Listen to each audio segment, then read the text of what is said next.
ನಮಸ್ಕಾರ. 10ನೆಯ ತರಗತಿಯ ಕನ್ನಡ ಗದ್ಯಭಾಗ ಶಬರಿ ಸಂಚಿಕೆ 2 ತಮ್ಮ ಮುಂದೆ ತರುತ್ತಿರುವವರು ಎನ್ ವಿ ರಘುರಾಮ್. ಸಂಚಿಕೆಯ 1ರಲ್ಲಿ ಶಬರಿ ಎಂಬ ಗೀತನಾಟಕದ ಪ್ರವೇಶ ಮತ್ತು ಗೀತನಾಟಕದ ರಚನೆಕಾರರಾದ ಶ್ರೀ ಪೂತಿ ನರಸಿಂಹಾಚಾರ್ಯ ಅವರ ಬಗ್ಗೆ ಹೇಳಿದ್ವಿ. ಈಗ ಗೀತನಾಟಕವನ್ನು ನೋಡೋಣ.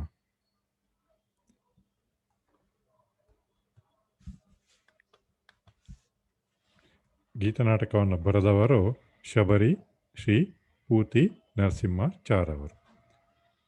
ಇದು ಮೊದಲೇ ಹೇಳಿರೋ ಹಾಗೆ ಇದು ಒಂದು ಗೀತನಾಟಕ. ಗೀತನಾಟಕದಲ್ಲಿ ಎಲ್ಲ ಥರದ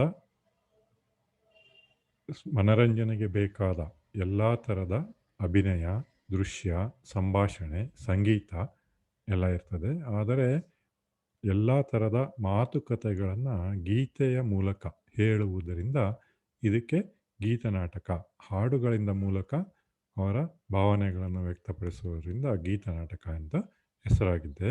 ಇದು ಸಾಹಿತ್ಯದ ಪ್ರಕಾರಗಳಲ್ಲಿ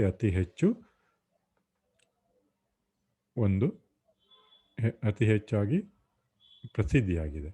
ಕಾವ್ಯಗಳಲ್ಲಿ ನಾಟಕ ಮನೋಹರವಾದುದು. ಅಭಿನಯ, ದೃಶ್ಯ, ಸಂಭಾಷಣೆ, ಸಂಗೀತಗಳಿಂದ ಪ್ರೇಕ್ಷಕ ಸಹೃದಯರಿಗೆ ಆನಂದವನ್ನು ಕೂಡ ನೀಡುತ್ತದೆ. ಆಧುನಿಕ ನಾಟಕದ ವಿವಿಧ ಪ್ರಕಾರಗಳಲ್ಲಿ ಗೀತನಾಟಕವು ಒಂದು. ಗದ್ಯ ಪದ್ಯಗಳಿಂದ ಕೂಡಿದ ಇದರಲ್ಲಿ ಗೀತೆಗಳಿಗೆ ಹೆಚ್ಚು ಪ್ರಾಧಾನ್ಯತೆ ಇದೆ. ಕಥೆಯ ಘಟನೆಗಳಿಗೆ ಪೂರಕವಾಗುವ ಮೇಳದವರ ಭಾಗವಹಿಸುವಿಕೆ ನಾಟಕದ ಸೊಗಸನ್ನು ಹೆಚ್ಚಿಸುತ್ತದೆ. ಮೇಳದವರ ಭಾಗವಹಿಸುವಿಕೆ ಎಂದರೆ ಆ ಒಂದು ನಾಟಕದ ದೃಶ್ಯ ನಡೆಯುತ್ತಿರಬೇಕಾದರೆ ಅದರಲ್ಲಿ ಹಿಮ್ಮೇಳನದವರು ಅಂದರೆ ಹಾಡುಗಾರರು ಮತ್ತು ವಾದ್ಯದವರು ಇರ್ತಾರೆ. ಆದರೆ ಅವರು ಸರಿಯಾದ ಸಮಯದಲ್ಲಿ ನಾಟಕದಲ್ಲಿ ಪ್ರವೇಶ ಮಾಡಿ ಹಾಡು ಹೇಳಿ ಆ ಹಾಡಿನಿಂದ ನಾಟಕದ ಸೊಗಸನ್ನು ಹೆಚ್ಚಿಸುತ್ತಾರೆ. ರಾಮಾಯಣ, ಮಹಾಭಾರತ ಪ್ರಸಿದ್ಧ ಮಹಾಕಾವ್ಯಗಳು. ಅವುಗಳಿಂದ ಪ್ರೇರಿತವಾಗಿ ಹಲವು ಕೃತಿಗಳು ರಚಿತವಾಗಿವೆ. ಅವುಗಳಲ್ಲಿ ಗೀತನಾಟಕವು ಜನಪ್ರಿಯವಾಗಿದೆ. ಸಾಹಿತ್ಯ, ಸಂಗೀತ, ನೃತ್ಯ ಕಲೆಗಳ ಸಂಗಮವಾದ ಗೀತನಾಟಕ ಸಂಭಾಷಣಾಯುಕ್ತವಾದುದು. ಪ್ರತಿಯೊಂದು ಪಾತ್ರದ ಹಿರಿಮೆಯೊಂದಿಗೆ ಸಂವೇದನಾಶೀಲವಾಗಿ ಕಥೆಯನ್ನು ನಿರೂಪಿಸುವ ಗುಣ ಈ ಗೀತನಾಟಕದ್ದಾಗಿದೆ. ಪ್ರತಿಯೊಂದು ಪಾತ್ರದ ಹಿರಿಮೆ ಅಂದರೆ ಪ್ರತಿಯೊಂದು ಪಾತ್ರಕ್ಕೂ ಕೂಡ ಅದರಲ್ಲಿ ಬರುವ ಎಲ್ಲ ಪಾತ್ರಕ್ಕೂ ಕೂಡ ಒಂದು ಹಿರಿಮೆ, ಒಂದು ಶ್ರೇಷ್ಠತೆ, ಒಂದು ಕಾರಣ ಇರ್ತದೆ. ಅದನ್ನು ಸಂವೇದನಾಶೀಲವಾಗಿ ಒಳ್ಳೆ ರೀತಿಯಲ್ಲಿ ಎಲ್ಲರಿಗೂ ಮನಮುಟ್ಟುವಂತೆ ಹೇಳುವಂತಹ ಗುಣ ಈ ಗೀತನಾಟಕಕ್ಕೆ ಇರುತ್ತದೆ. ಮತಂಗಾಶ್ರಮದಲ್ಲಿ ತನ್ನ ಪರ್ಣಶಾಲೆಯ ಮುಂದಿನ ವನದಲ್ಲಿ ಶಬರಿ ಹಂಬಲುಗೊಂಡಿದ್ದಾಳೆ. ಶ್ರಮಣಿಯಂತೆ ರೂಪ, ವೃದ್ಧೆ, ಚೀರ, ಕೃಷ್ಣ ಜಿನಾಂಬರೆ, ನೋಡುವುದಕ್ಕೆ ಬುದ್ಧಿಹೀನಳಂತೆ ಕಾಣುತ್ತಾಳೆ.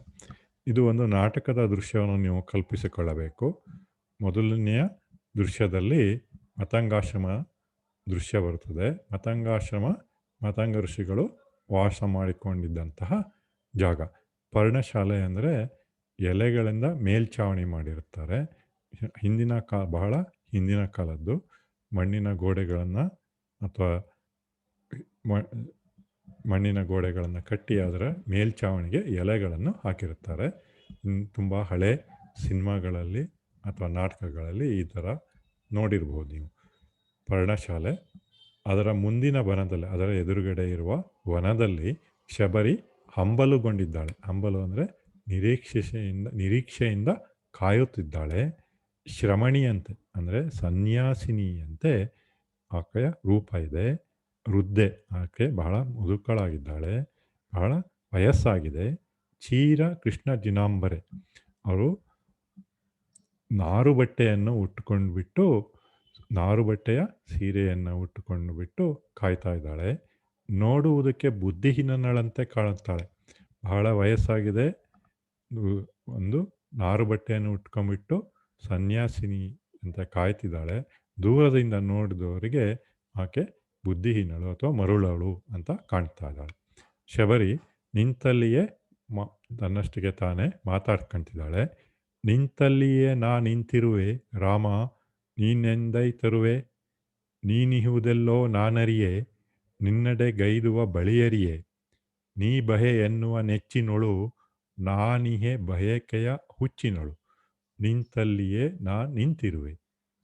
ಶಬರಿ ಬನದೊಳಕ್ಕೆ ಹೋಗುವಳು, ರಾಮ ಲಕ್ಷ್ಮಣರು ಪ್ರವೇಶಿಸುತ್ತಾರೆ.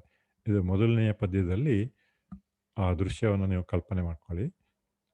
ಆ ಪರ್ಣಶಾಲೆಯ ಎದುರುಗಡೆ ಇರುವ ವನದಲ್ಲಿ ಶಬರಿ ಹೇಳ್ತಾ ಇದ್ದಾಳೆ, ನಿಂತಲ್ಲಿಯೇ ನಾನು ನಿಂತಿರುವೆ, ಈ ವನದಲ್ಲೇ ನಾನು ತುಂಬ ದಿವಸದಿಂದ ಇದ್ದೀನಿ. ರಾಮ ನೀನೆಂದೈತರುವೆ, ನೀನು ಯಾವತ್ತು ಬರುತ್ತೀಯ ರಾಮ, ನೀನಿಹುದೆಲ್ಲೋ ನಾನರಿಯೆ, ನೀನು ಎಲ್ಲಿದೆಯಾ ಎಂದು ನನಗೆ ಗೊತ್ತಿಲ್ಲ. ನಿನ್ನೆಡೆಗೈದುವ ಬಳಿಯರಿಯೆ, ನಿನ್ನ ಬಳಿಗೆ ನಾನು ಹೋಗುವ ದಾರಿ ನನಗೆ ಗೊತ್ತಿಲ್ಲ. ನೀ ಬಹೆ ಎನ್ನುವ ನೆಚ್ಚಿನೊಳು, ನೀನು ಬರುತ್ತೀಯೋ ಎಂದ ನೆಚ್ಚಿನೊಳು ಅಂದರೆ ನಂಬಿಕೆಯಳು. ನಾನಿಹೆ ಬಯಕೆಯ ಹುಚ್ಚಿನೊಳು, ನಾನು ನಿನ್ನನ್ನು ಬಂದೇ ಬರುತ್ತೀಯ ಎಂಬ ನೆಚ್ಚಿನಿಂದ ನಾನು ನಿನ್ನ ಬಯಕೆಗೋಸ್ಕರ ನಿನ್ನನ್ನು ನೋಡುವ ಬಯಕೆಗೋಸ್ಕರ ಹುಚ್ಚಿಯಂತೆ ಕಾಯುತ್ತಿದ್ದೇನೆ. ನಿಂತಲ್ಲಿಯೇ ಈ ಮತಂಗಾಶ್ರಮದಲ್ಲಿಯೇ ನಿಂತು ನೀನು ಬರುವುದಕ್ಕೆ ಕಾಯುತ್ತಾ ಇದ್ದೇನೆ ಎಂದು ಹೇಳ್ತಾ ಆ ವನದೊಳಗೆ ಹೋಗ್ತಾಳೆ. ಅದೇ ಸಮಯದಲ್ಲಿ ರಾಮ ಲಕ್ಷ್ಮಣರು ಪ್ರವೇಶಿಸುತ್ತಾರೆ. ರಾಮ ಲಕ್ಷ್ಮಣರು ಪ್ರವೇಶಿಸುತ್ತಿರಬೇಕಾದರೆ ಈಗ ನಾವು ಪೂರ್ವಕಥೆಯಲ್ಲಿ ನೋಡಿರುವಂತೆ ರಾಮ ಸೀತೆಯನ್ನು ಕಳೆದುಕೊಂಡು ಸೀತೆಯನ್ನು ಹುಡುಕೊಂಡು ಕಾಡಿನಲ್ಲಿ ಬರುತ್ತಿದ್ದಾನೆ. ಆ ಸಂದರ್ಭದಲ್ಲಿ ರಾಮ ಏನು ಹೇಳ್ತಾನೆ, ದೊರೆಯುವಳೆ ಸೀತೆ ಭೂಮಿ ಜಾತೆ ಆತ್ಮ ಕಾಮ ಕಲ್ಪಲತೆ ದೊರೆಯುವಳೆ ಚೆಲುವೆ ಎರವೆ ಗಿರಿವನವೇ ಪೇಳಿರಿ ನಾನೇರವ ದೊರೆಯುವಳೆ ಅವಳ ನೆಲೆ ಯಾರು ಅರಿಯರೆ ಪೇಳಿ ಎನ್ನರಸಿ ದೊರೆಯುವಳೆ ಈ ಬೇಗೆ ಕೆಡದಲ ನನ್ನೆದೆಯ ಬಿಡದಲ ಈ ಜಗವ ಸುಡದಲ ಹಾ ಹಾ ಹಾ. ರಾಮ ಅತ್ಯಂತ ದುಃಖಿತನಾಗಿದ್ದಾನೆ, ಸೀತೆಯನ್ನು ಹುಡುಕಿಕೊಂಡು ಬರುತ್ತಿದ್ದಾನೆ. ಆಗ ಎದುರುಗಡೆ ಕಾಣುವ ಗಿಡ ಮರ ಎಲ್ಲ ಗುಡ್ಡ ಬೆಟ್ಟಗಳಿಗೆಲ್ಲರಿಗೂ ಸೀತೆಯನ್ನು ನೋಡಿದ್ದೀರಾ, ಸೀತೆಯನ್ನು ನನಗೆ ದೊರೆಯುವಳೆ ಅಂತ ಕೇಳಿಕೊಂಡು ಬರುತ್ತಿದ್ದಾನೆ. ದೊರೆಯುವಳೆ ಸೀತೆ, ನನಗೆ ಸೀತೆ ದೊರೆಯುತ್ತಾಳೆ. ಭೂಮಿ ಜಾತೆ ಭೂಮಿ ಜಾತೆ ಅಂದರೆ ಭೂಮಿಯಲ್ಲಿ ಸೀತೆ ಸಿಕ್ಕಿದವಳು, ಆದ್ದರಿಂದ ಆಕೆ ಭೂಮಿಯ ಮಗಳು ಅಥವಾ ಭೂಮಿ ಜಾತೆ. ಆತ್ಮ ಕಾಮ ಕಲ್ಪಲತೆ, ನನ್ನ ಆತ್ಮದ ರೂಪ ಅವಳು. ದೊರೆಯುವಳೆ ಚೆಲುವೆ, ಅವಳು ಬಹಳ ಚೆನ್ನಾಗಿರುವ ಒಳ್ಳೆ ಸೌಂದರ್ಯವತಿ, ಅವಳು ನನಗೆ ದೊರೆಯುವಳೆ. ಎರವೆ ಗಿರಿವನವೇ, ಎಲೆ ಕಾಡಿನಲ್ಲಿರುವ ವನಗಳೇ, ಕಾಡಿನಲ್ಲಿರುವ ಎಲ್ಲ ಗಿಡ ಪಕ್ಷಿಗಳಿಗೆ, ಅವನು ಗಿಡ ಮರಗಳಿಗೆ ಕೇಳ್ತಿದ್ದಾನೆ, ಎಲೆ ಗಿಡವೇ ಮರಗಳೇ ಪೇಳಿರಿ ನಾನೆರವೆ ದೊರೆಯುವಳೆ, ನನ್ನ ಸೀತೆ ನನಗೆ ದೊರೆಯುವಳೆ. ಅವಳ ನೆಲೆ ಯಾರು ಅರಿಯರೆ, ಅವಳು ನೆಲೆ ಎಲ್ಲಿರುವಳು ಎಂದು ಯಾರಿಗೂ ಗೊತ್ತಿಲ್ಲವೇ. ಹೇಳಿ ನನ್ನರಸಿ ದೊರೆಯುವಳೆ, ನನ್ನ ಅರಸಿ ಅಂದರೆ ನನ್ನ ಹೆಂಡತಿ, ನನ್ನ ಸೀತೆ ದೊರೆಯುವಳೆ. ಪ್ರತಿಯೊಂದು ಆ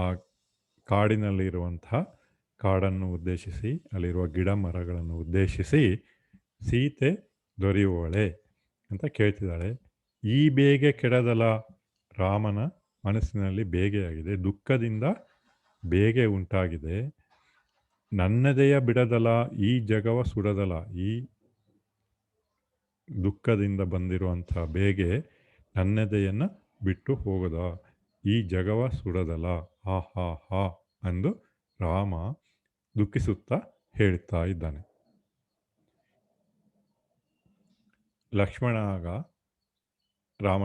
ರಾಮನಿಗೆ ಹೇಳ್ತಾನೆ, ತಾಳಿಕೋ ಅಣ್ಣ ತಾಳಿಕೋ, ಸೂರ್ಯನೇ ತೇಜಗೆಡೆ ತೇಜ ಕೆಡೆ ಯಾರು, ರಾಮನೇ ಧೈರ್ಯಗೆಡೆ ಸ್ಥೈರ್ಯ ಕೆಡೆ ಯಾರು. ಲಕ್ಷ್ಮಣ ರಾಮನಿಗೆ ಸಮಾಧಾನ ಮಾಡ್ತಿದ್ದಾನೆ. ತಾಳಿಕೋ ಅಣ್ಣ ತಾಳಿಕೋ, ಸಮಾಧಾನ ಮಾಡಿಕೋ ಅಣ್ಣ, ಸಮಾಧಾನ ಮಾಡಿಕೋ. ಸೂರ್ಯನೇ ತೇಜಗೆಡೆ, ಸೂರ್ಯ ಎಲ್ಲರಿಗೂ ಬೆಳಕು ನೀಡುವಂತಹ ಕೆಲಸ ಮಾಡ್ತಿದ್ದಾನೆ, ಅವನೇ ಅತ್ಯಂತ ಕಾಂತಿವಂತ. ತೇಜ ಕೆಡೆ ಯಾರು? ಅವನೇ ಸೂರ್ಯನೇ ತನ್ನ ತೇಜಸ್ಸನ್ನು ಬಿಟ್ಟರೆ, ಅಂದರೆ ಸೂರ್ಯನೇ ಮಂಕಾದರೆ ಬೇರೆಯವರಿಗೆ ಬೆಳಕನ್ನು ಕೊಡುವವರು ಯಾರು? ತೇಜ ಕೆಡೆ ಯಾರು? ಬೇರೆಯವರಿಗೆ ಬೆಳಕನ್ನು ಕೊಡುವವರು ಯಾರು? ಅದೇ ಥರ ರಾಮನೇ ಧೈರ್ಯಗೆಡೆ ಸ್ಥೈರ್ಯ ಕೆಡೆ ಯಾರು? ರಾಮನೇ ಎಲ್ಲರಿಗೂ ಧೈರ್ಯ ಕೊಡಬೇಕು. ರಾಮನೇ ಧೈರ್ಯ ಬಿಟ್ಟರೆ ಉಳಿದ ಎಲ್ಲರಿಗೂ ಸ್ಥೈರ್ಯವನ್ನು ಕೊಡುವವರು ಯಾರು ಎಂದು ಲಕ್ಷ್ಮಣ ರಾಮನಿಗೆ ಸಮಾಧಾನ ಮಾಡುತ್ತಾನೆ.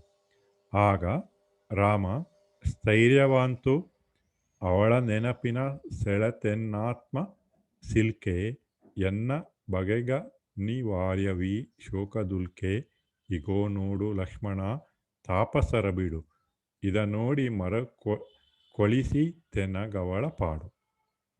ರಾಮ ಸ್ಥೈರ್ಯವಂತು ಹೇಗೆ ಧೈರ್ಯವಾಗಿರಲಿ, ಅವಳ ನೆನಪಿನ ಸೆಳೆತನಾತ್ಮ ಸಿಲ್ಕೆ, ಅವಳ ನೆನಪಿನ ಸೆಳೆತಕ್ಕೆ ನನ್ನ ಆತ್ಮ ಸಿಲುಕಿಕೊಂಡಿದೆ.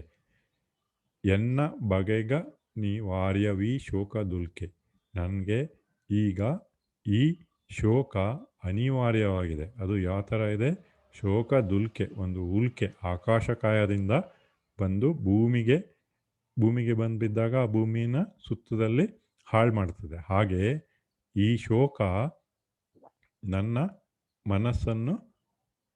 ಮನಸ್ಸಿನಿಂದ ದುಃಖಗೊಂಡು ನಾನು ಧೈರ್ಯಗೊಂಡಿದ್ದೀನಿ ಅಥವಾ ಸ್ಥೈರ್ಯಗೆಟ್ಟಿದ್ದೀನಿ. ಈಗೋ ನೋಡು ಲಕ್ಷ್ಮಣ ತಾಪಸರ ಬಿಡು. ಈಗ ನೋಡು ಲಕ್ಷ್ಮಣ, ಎದುರುಗಡೆ ತಾಪಸರ ಅಂದರೆ ಋಷಿ ಮುನಿಗಳ ಜಾಗ ಬರುತ್ತಾ ಇದೆ. ಇದನ್ನು ನೋಡಿ ಕೊಳಿಸಿ ತೆನಗವಳ ಪಾಡು. ಇದನ್ನು ನೋಡಿ ಅವಳು ಕಷ್ಟಪಡುತ್ತಿರುವುದನ್ನು ನೆನೆಸಿಕೊಂಡು, ಅವಳ ಮನಸ್ಸನ್ನು ನೆನಪಿಗೆ ಬಂದು ಅವಳು ಪಡುತ್ತಿರುವ ಕಷ್ಟದ ಬಗ್ಗೆ ನೆನೆದುಕೊಂಡು ಈಗ ಶೋಕ ಉಂಟಾಯಿತು ಎಂದು ರಾಮ ಲಕ್ಷ್ಮಣನಿಗೆ ಹೇಳುತ್ತಾನೆ. ಲಕ್ಷ್ಮಣ, ಅಹುದು ದಿಟ ಚಿತ್ರಕೂಟವೇ ಮನಕ್ಕೆ ಬಹುದು, ಜೊತೆ ಯೊಳೆಗತ್ತಿ ಇದ್ದ ಬಗೆಯಂತಹುದು. ಆ ಪಾಪಿ ನಾ ಆಕೆಯನ್ನು ಒಂಟಿಯೊಳೆ ಬಿಟ್ಟೆ, ಎನ್ನಹಂ ಕೃತಿಗೆ ಮನ್ನಣೆಯ ಕೊಟ್ಟೆ. ಅವರು ಮತಂಗ ಋಷಿ ಆಶ್ರಮದ ಹತ್ರ ಬಂದಾಗ ಅವರು ಚಿತ್ರಕೂಟದ ಆಶ್ರಮದಲ್ಲಿ ಇದ್ದಿದ್ದು ನೆನಪಾಗುತ್ತದೆ. ಅಹುದು ದಿಟ ಚಿತ್ರಕೂಟವೇ ಮನಕ್ಕೆ ಬಹುದು. ಈ ವನವನ್ನು ನೋಡಿದರೆ ನಾವು ಚಿತ್ರಕೂಟದಲ್ಲಿ ಇದ್ದ ದಿವಸಗಳು ಮನಸ್ಸಿಗೆ ಬರುತ್ತದೆ. ಜೊತೆಯೊಳಗತ್ತಿಗೆ ಇದ್ದ ಬಗೆಯಂತಹುದು. ಅತ್ತಿಗೆ ನಮ್ಮ ಜೊತೆಯೊಳಗಿದ್ದ ಬಗೆ ಅಂತಹುದು. ಆ ಅತ್ತಿಗೆ ನಮ್ಮ ಜೊತೆ ಆ ಜಾಗದಲ್ಲಿ ಇದ್ದವರು. ಆ ಪಾಪಿ ನಾನು ಆಕೆಯನ್ನು ಒಂಟಿಯಳಿ ಬಿಟ್ಟೆ. ಈಗ ಸೀತೆ ಇಲ್ಲದೆ ಇರೋದು ತಪ್ಪು ನನ್ನಿಂದ ಆಗಿದೆ. ಯಾಕಂದರೆ ನಾನು ಆಕೆಯನ್ನು ಒಂಟಿಯಾಗಿ ಇರುವುದಕ್ಕೆ ಬಿಟ್ಟೆ. ರಾಮ ಲಕ್ಷ್ಮಣನಿಗೆ ಸೀತೆಯನ್ನು ನೋಡಿಕೋ ಎಂದು ಮಾಯಾಜಿಂಕೆಯಿಂದ ಹೋದಾಗ ಲಕ್ಷ್ಮಣ ಸೀತೆಯ ಮಾತನ್ನು ಕೇಳ್ಕೊಂಡ್ಬಿಟ್ಟು ಒಬ್ಬಳನ್ನೇ ಬಿಟ್ಟು ಹೋಗ್ಬಿಟ್ಟಿರ್ತಾನೆ. ಅದನ್ನು ಲಕ್ಷ್ಮಣ ನೆನೆಸ್ಬಿಕೊಂಡು, ನಾನು ಆಕೆಯನ್ನು ಒಂಟಿಯಳಿ ಬಿಟ್ಟೆ, ಎನ್ನಹಂ ಕೃತಿಗೆ ಮನ್ನಣೆಯ ಕೊಟ್ಟೆ. ಇದು ನನ್ನಿಂದ ಆದ ತಪ್ಪು ಎಂದು ಲಕ್ಷ್ಮಣ ಕೂಡ ಮರುಗುತ್ತಾನೆ. ಚಿತ್ರದಲ್ಲಿ ಆ ಮತಂಗ ಋಷಿಯ ಆಶ್ರಮದಲ್ಲಿ ಅವರು ಬರುತ್ತಿರುವ ದೃಶ್ಯ ಕಾಣಬಹುದು. ಆಗ ರಾಮ ಹೇಳ್ತಿದ್ದಾನೆ, ರಾಮ ಮರುಗುದಿರು ತಮ್ಮಯ್ಯ ಆದುದಾಯಿತು, ನಿಮ್ಮ ನಿಂತ ದೈವ ಮರಳು ಮಾಡಿತ್ತು. ಧನುಪೇಳ್ದ ದಾರಿಯೋಳೆ ನಾವು ಬಂದಿವೆ, ಶ್ರಮಣೀಯಾಶ್ರಮವಿದುವೆ. ಅಗೋ ಲಕ್ಷ್ಮಣ ಅತ್ತ ಔದಿ ಮರುಳು ನಮ್ಮೆಡೆಗೆ ಬರುತ್ತಿಹುದು, ಏನಿದರ ಹುರುಳು. ರಾಮ ಲಕ್ಷ್ಮಣನಿಗೆ ಹೇಳ್ತಾನೆ, ಮರುಗದಿರು ತಮ್ಮಯ್ಯ ಆದುದಾಯಿತು, ಆಗಿದ್ದು ಆಗಿ ಹೋಯಿತು, ಅದರ ಬಗ್ಗೆ ಶೋಕ ಬೇಡ, ಮರುಗಬೇಡ ತಮ್ಮಯ್ಯ. ಅಂದರೆ ಲಕ್ಷ್ಮಣ ಏನು ಹೇಳ್ತೇನೆ, ನನ್ನಿಂದ ಸೀತೆಗೆ ಲಕ್ಷ್ಮಣ ಸೀತೆ ಬಿಟ್ಟು ಹೋಗಿದ್ದು ನನ್ನಿಂದ ತಪ್ಪಾಗಿದೆ ಅಂತ ಮರುಗುತ್ತಿದ್ದಾಗ, ಅಂದರೆ ದುಃಖ ಪಡುತ್ತಿದ್ದಾಗ ರಾಮ ಲಕ್ಷ್ಮಣನಿಗೆ ಹೇಳ್ತಾನೆ, ಆಗಿದ್ದು ಆಗಿ ಹೋಯಿತು, ಮರುಗಬೇಡ, ಅಂದರೆ ದುಃಖ ಪಡಬೇಡ. ನಿಮ್ಮ ನಿಂತ ದೈವ ಮರಳು ಮಾಡಿತ್ತು. ನಾವು ನಿಮ್ಮನಿಂದ ದೈವ ಮರಳು ಮಾಡಿತ್ತು. ಹಾಗಾಗಿ ಈ ದೇವರು ನಮಗೆ ಆ ಸಮಯದಲ್ಲಿ ನಾವು ಮರಳು ಮಾಡಿತ್ತು. ಅಂದರೆ ನಾವು ಅದನ್ನು ಮಾಡಬಾರದು ಎಂದು ನಮಗೆ ಗೊತ್ತಾಗಲಿಲ್ಲ. ಯಾಕೆಂದರೆ ಅದು ಮಾಯಾ ಜಿಂಕೆ ಇವ್ರನ್ನ ಮೋಸ ಮಾಡಿ ಕರೆದುಕೊಂಡು ಹೋಗಿತ್ತು. ಹಾಗಾಗಿ ಅದು ಮೋಸದಿಂದ ಕೂಗಿ ಸತ್ತಿತ್ತು. ಹಾ ಲಕ್ಷ್ಮಣ, ಹಾ ಸೀತೆ ಅಂತ ಕೂಗಿ ಸತ್ತಿತ್ತಲ್ಲ, ಅದು ಮರಳು ಮಾಡಿತ್ತು. ಹಾಗಾಗಿ ಹೀಗೆಲ್ಲ ಆಯಿತು. ಧನು ಪೇಳ್ದ ದಾರಿಯೊಳೆ ನಾವು ಬಂದಿವೆ. ಧನು ಒಬ್ಬ ರಾಕ್ಷಸ. ಆ ರಾಕ್ಷಸ ಅವನು ರಾಮ ಲಕ್ಷ್ಮಣನಿಗೆ ಈ ದಾರಿಯಲ್ಲಿ ಹೋಗಿ ಅಂತ ಹೇಳ್ತಾನೆ. ಆತನು ಒಬ್ಬ ಹಿಂದಿನ ಜನ್ಮದಲ್ಲಿ ಗಂಧರ್ವರು ಆಗಿದ್ದ, ಮಾಡಿದ್ದ ಪಾಪಕ್ಕೆ ರಾಕ್ಷಸನಾಗಿ ರಾಮ ಲಕ್ಷ್ಮಣರ ಸೇವೆ ಮಾಡಿದ್ರಿಂದ ಆತ ಶಾಪ ವಿಮುಕ್ಷನಾಗ್ತಾನೆ. ಆತನು ಹೇಳಿರ್ತಾನೆ, ನೀವು ಮಾತಂಗ ಋಷಿಯ ಆಶ್ರಮಕ್ಕೆ ಹೋಗಿ ಅಲ್ಲಿ ಶಬರಿ ನಿಮಗೆ ಕಾಯ್ತಾ ಇರ್ತಾಳೆ ಅಂತ. ಧನು ಹೇಳಿರುವಂತಹ ದಾರಿಯೊಳೆ ನಾವು ಬಂದಿರುವೆ, ಅವರ ದಾರಿಯಲ್ಲೇ ನಾವು ಬಂದಿರುವೆವ. ಶ್ರಮಣೀಯಾಶ್ರಮವಿದು. ಆ ಸನ್ಯಾಸಿನಿಯಾದ ಶಬರಿ ಅವರ ಆಶ್ರಮ ಇದುವೇ. ಅಗೋ ಲಕ್ಷ್ಮಣ, ಅತ್ತ ಆವುದಿ ಮರುಳು. ನೋಡು ಲಕ್ಷ್ಮಣ, ಅಲ್ಲಿ ದೂರದಲ್ಲಿ ಯಾರೋ ಒಬ್ಬಳು ಹುಚ್ಚಿ ಬರುತ್ತಿರೋ ಹಾಗೆ ಕಾಣುತ್ತಿದೆ. ನಮ್ಮೆಡೆಗೆ ಬರುತ್ತಿರುವುದು ಏನಿದರ ಹುರುಳು. ಆಕೆ ನಮ್ಮ ಕಡೆಗೆ ಬರುತ್ತಿರೋ ತರಹ ಕಾಣುತ್ತಿದೆ. ಇದರ ಅರ್ಥ ಏನು ಎಂದು ಕೇಳುತ್ತಾನೆ. ಲಕ್ಷ್ಮಣ, ಮರೆಗೆ ಬಾ ಅಣ್ಣಯ್ಯ, ಪರೀಕ್ಷಿಸುವ ಮುನ್ನ ಇದುರುಗೊಳೆ ನಾವಿದನು ನಹುದೋ ಬನ್ನ. ಲಕ್ಷ್ಮಣ ಹೇಳ್ತಾನೆ, ಇದನ್ನು ಪರೀಕ್ಷಿಸಿ ನೋಡೋಕ್ಕಿಂತ ಮುಂಚೆ ನಾವು ಹಿಂದ್ಗಡೆ ನಿಂತ್ಕೊಂಡು ನೋಡೋಣ. ಮರೆಗೆ ಬಾ ಅಣ್ಣಯ್ಯ, ಹಿಂದಕ್ಕೆ ಬಾ. ಅಲ್ಲಿ ಇರುವ ಮರದ ಹಿಂದೆ ಅವರು ಹೋಗ್ತಾರೆ, ಕಾಣದೇ ಇರೋ ಹಾಗೆ.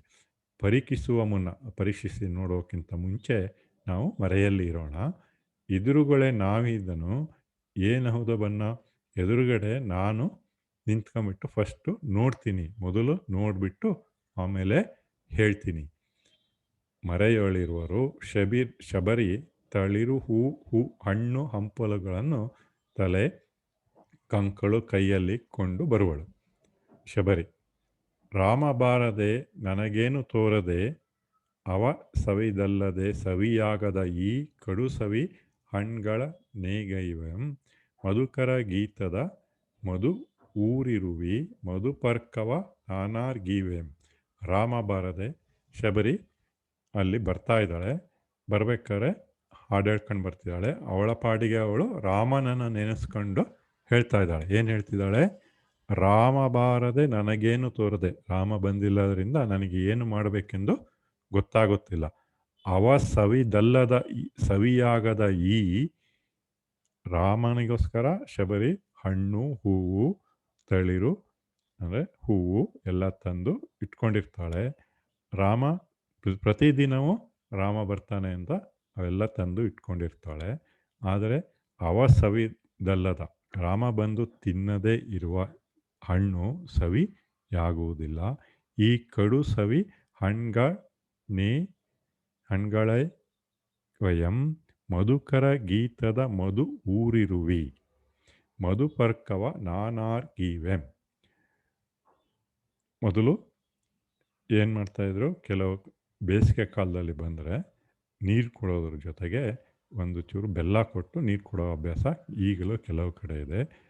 ಹಾಗೆ ಶಬರಿ ಏನು ಮಾಡ್ತಿದ್ದಾಳೆ, ಹಾಲು, ಮೊಸರು, ತುಪ್ಪ, ಹಣ್ಣು ಈ ಥರದ್ದೆಲ್ಲ ಹಾಕೊಂಬಿಟ್ಟು ಒಂದು ಮಧುಪರ್ಕ ಅಂದರೆ ಪಂಚಾಮೃತ ಅಂತ ಇವಾಗ ಮಾಡ್ತಾರಲ್ಲ ಆ ಥರದ್ದು ತಯಾರು ಮಾಡಿ ಇಟ್ಕೊಂಡ್ಬಿಟ್ಟು ಈ ಹಣ್ಣು ಇದೆಲ್ಲದು ಹಾಕಿರುವಂತಹ ಮಧುಪರ್ಕವನ್ನು ನಾನು ಯಾರಿಗೆ ಕೊಡಲಿ? ರಾಮ ಬಂದಿಲ್ಲದೆ ಇದ್ದರೆ ನಾನು ತಯಾರು ಮಾಡಿಕೊಂಡಿರುವ ಇದೆಲ್ಲವನ್ನು ಯಾರಿಗೆ ಕೊಡಲಿ ಎಂದು ಹಾಡು ಹೇಳ್ಕೊಂಡು ಬರ್ತಾ ಇದ್ದಾಳೆ. ರಾಮ ಬಾರದೆ ಬಾರಾಮ ಬಾರಾಮ ಬಾರೈ, ಬಾಬಾ ಬಗೆ ಇರುಳಿನ ಪರೆಯೇ, ಕೋ ಹಣ್ಗಳ ಕೋ ಹೂಗಳ ಕೋ, ಎಲ್ಲವ ಕೋ ಎನ್ನೊಳ ಮೊರೆಯೇ. ರಾಮ ಬಾರದೆ ನನಗೇನು ಸೇರದೆ. ರಾಮ ಬಾ ರಾಮ ಬಾ ಅಂತ ಹಾಡು ಹೇಳ್ಕೊಂಡು ಬರ್ತಿದ್ದಾಳೆ. ಬಾ ಬಾ ಬಗೆ ಈರುಳಿನ ಪರಿಯೇ. ರಾಮ ಬಂದರೆ ഇരുಳು ಕರೆಯುತ್ತೆ, ಅಂದರೆ ಕತ್ತಲು ಹೋಗಿ ಬೆಳಕು ಬರುತ್ತದೆ ಅಂತ ಆಕೆಯ ಮನಸ್ಸಿನ ಭಾವ. ಹಣ್ಣುಗಳ ತಗೋ, ಈ ಹೂವುಗಳ ತಗೋ, ಕೋಕೋ ಹಣ್ಣುಗಳ, ಕೋಕೋ ಹೂಗಳ.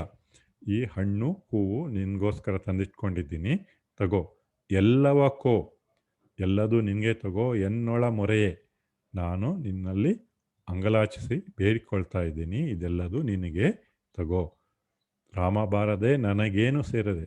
ರಾಮ ಬಂದು ಇದೆಲ್ಲ ತಗೊಳ್ದಿದ್ರೆ ನನಗೆ ಏನು ಸೇರುವುದಿಲ್ಲ, ನನಗೇನು ತಿನ್ನಲು ಸೇರುವುದಿಲ್ಲ ಅಂತ ಹೇಳ್ತಾ ಪರ್ಣಶಾಲೆಯೊಳಗೆ ಹೋಗ್ತಾರೆ.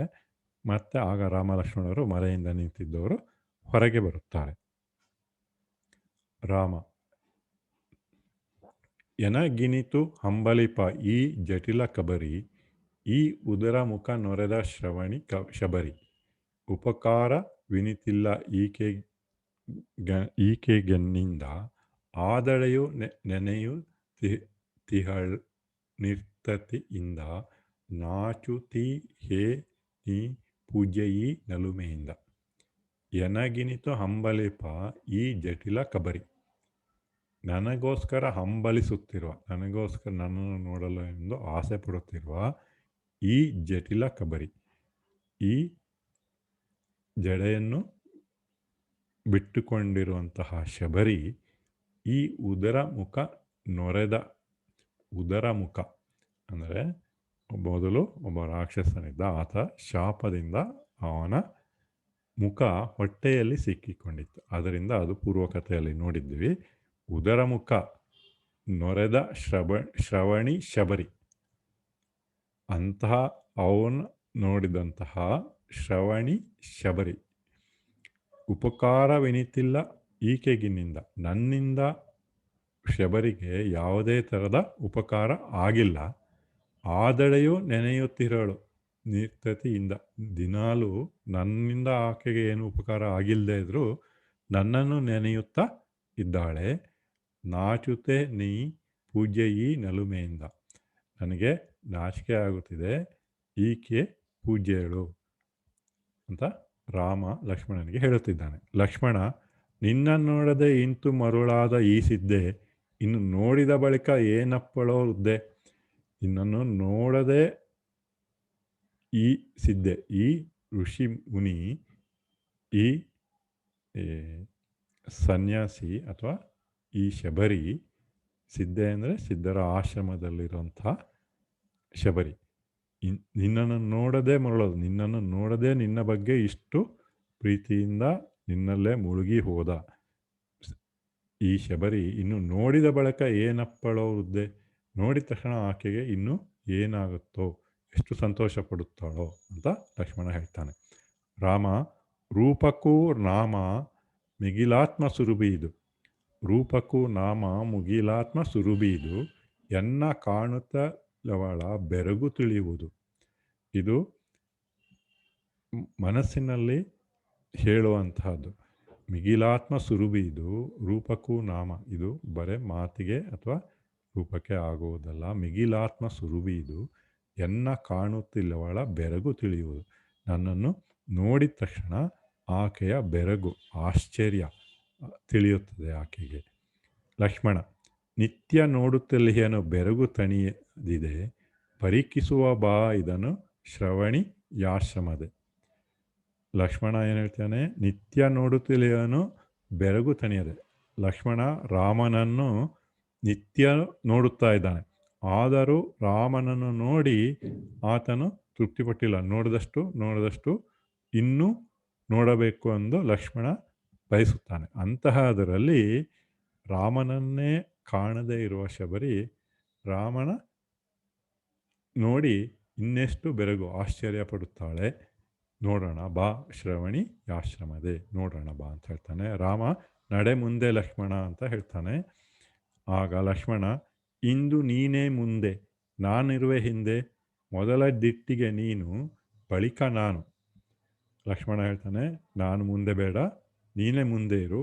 ಮೊದಲ ದಿಟ್ಟಿಗೆ ನೀನು, ಅವಳು ನೋಡುವ ಮೊದಲ ದೃಷ್ಟಿಗೆ ನೀನು ಅವಳ ಕಣ್ಣಿಗೆ ಬೀಳಬೇಕು, ಬಳಿಕ ನಾನು ಬರ್ತೀನಿ ಅಂತ ಹೇಳಿಬಿಟ್ಟು ಹೊರಡ್ತಾರೆ.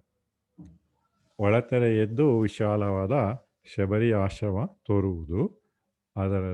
ಅಲ್ಲಿ ದೂರದಲ್ಲಿ ಹಿಂಬದಿಗೆ ವೇದಿ ಇದೆ.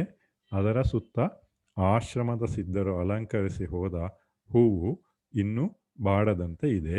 ವೇದಿಯಲ್ಲಿ ಅಗ್ನಿ ಹೊಗೆಯಾಡುತ್ತಿದೆ. ಶಬರಿ ನಿನ್ನೆ ರಾಮನಿಗೆಂದು ಆರಿಸಿ ತಂದ ಈಗ ಬಾಡಿ ಹೋಗಿರುವ ಹೂ ಹಣ್ಣು ತಳಿರುಗಳನ್ನು ವಿಂಗಡಿಸುತ್ತಾ ಅವುಗಳ ಜಾಗದಲ್ಲಿ ಹೊಸದನ್ನು ಇಡುತ್ತಾ ಇದ್ದಾಳೆ. ಅವುಗಳನ್ನು ಉದ್ದೇಶಿಸಿ ಈ ಥರ ಹಾಡುತ್ತಾಳೆ. ಒಂದು ನಾಟಕದ ದೃಶ್ಯವನ್ನು ಕಲ್ಪನೆ ಮಾಡ್ಕೊಳ್ಳಿ. ಒಂದು ಒಂದು ಅಲ್ಲಿರುವ ಒಂದು ತೆರೆ, ಅಂದರೆ ಒಂದು ಸ್ಕ್ರೀನ್ ಹಾಕಿರ್ತಾರಲ್ಲ, ಅದು ತೆಗೆದಾಗ ಶಬರಿಯ ಆಶ್ರಮ ಕಾಣುತ್ತದೆ. ದೂರದಲ್ಲಿ ಹಿಂಬದಿಗೆ ವೇದಿ ಇದೆ. ವೇದಿ ಅಂದರೆ ಹೋಮ ಮಾಡುವಂತಹ ಜಾಗ. ಹೋಮ ಮಾಡೋದಕ್ಕೆ ಇಟ್ಟಿಗೆ ಎಲ್ಲ ಕಟ್ಟಿ ಇದು ಮಾಡಿರ್ತಾರ, ಅಲ್ಲಿ ಎಲ್ಲ ಹಾಕಿ ಬೆಂಕಿ ಹಾಕಿ ಎಲ್ಲ ಸಮಿತಿಗಳನ್ನು ಹಾಕಿ ಹೋಮ ಮಾಡ್ತಾರಲ್ಲ, ಆ ಜಾಗಕ್ಕೆ ವೇದಿ ಎಂದ ಹೆಸರು. ಅದರ ಸುತ್ತ ಆಶ್ರಮದ ಸಿದ್ಧರು, ಆಶ್ರಮದ ಸನ್ಯಾಸಿಗಳು ಅಲಂಕರಿಸಿ ಹೋದ ಹೂವು ಇನ್ನೂ ಬಾಡದಂತೆ ಇದೆ. ಅದ್ರ ಸುತ್ತಲೂ ಹೋಮ ಮಾಡಿ ಹೂವಿಟ್ಟಿದ್ದು ಇನ್ನೂ ಬಾಡದಂತೆ ಹಾಗೇ ಇದೆ. ವೇದಿಯಲ್ಲಿ ಅಗ್ನಿ ಹೊಗೆಯಾಡುತ್ತಿದೆ.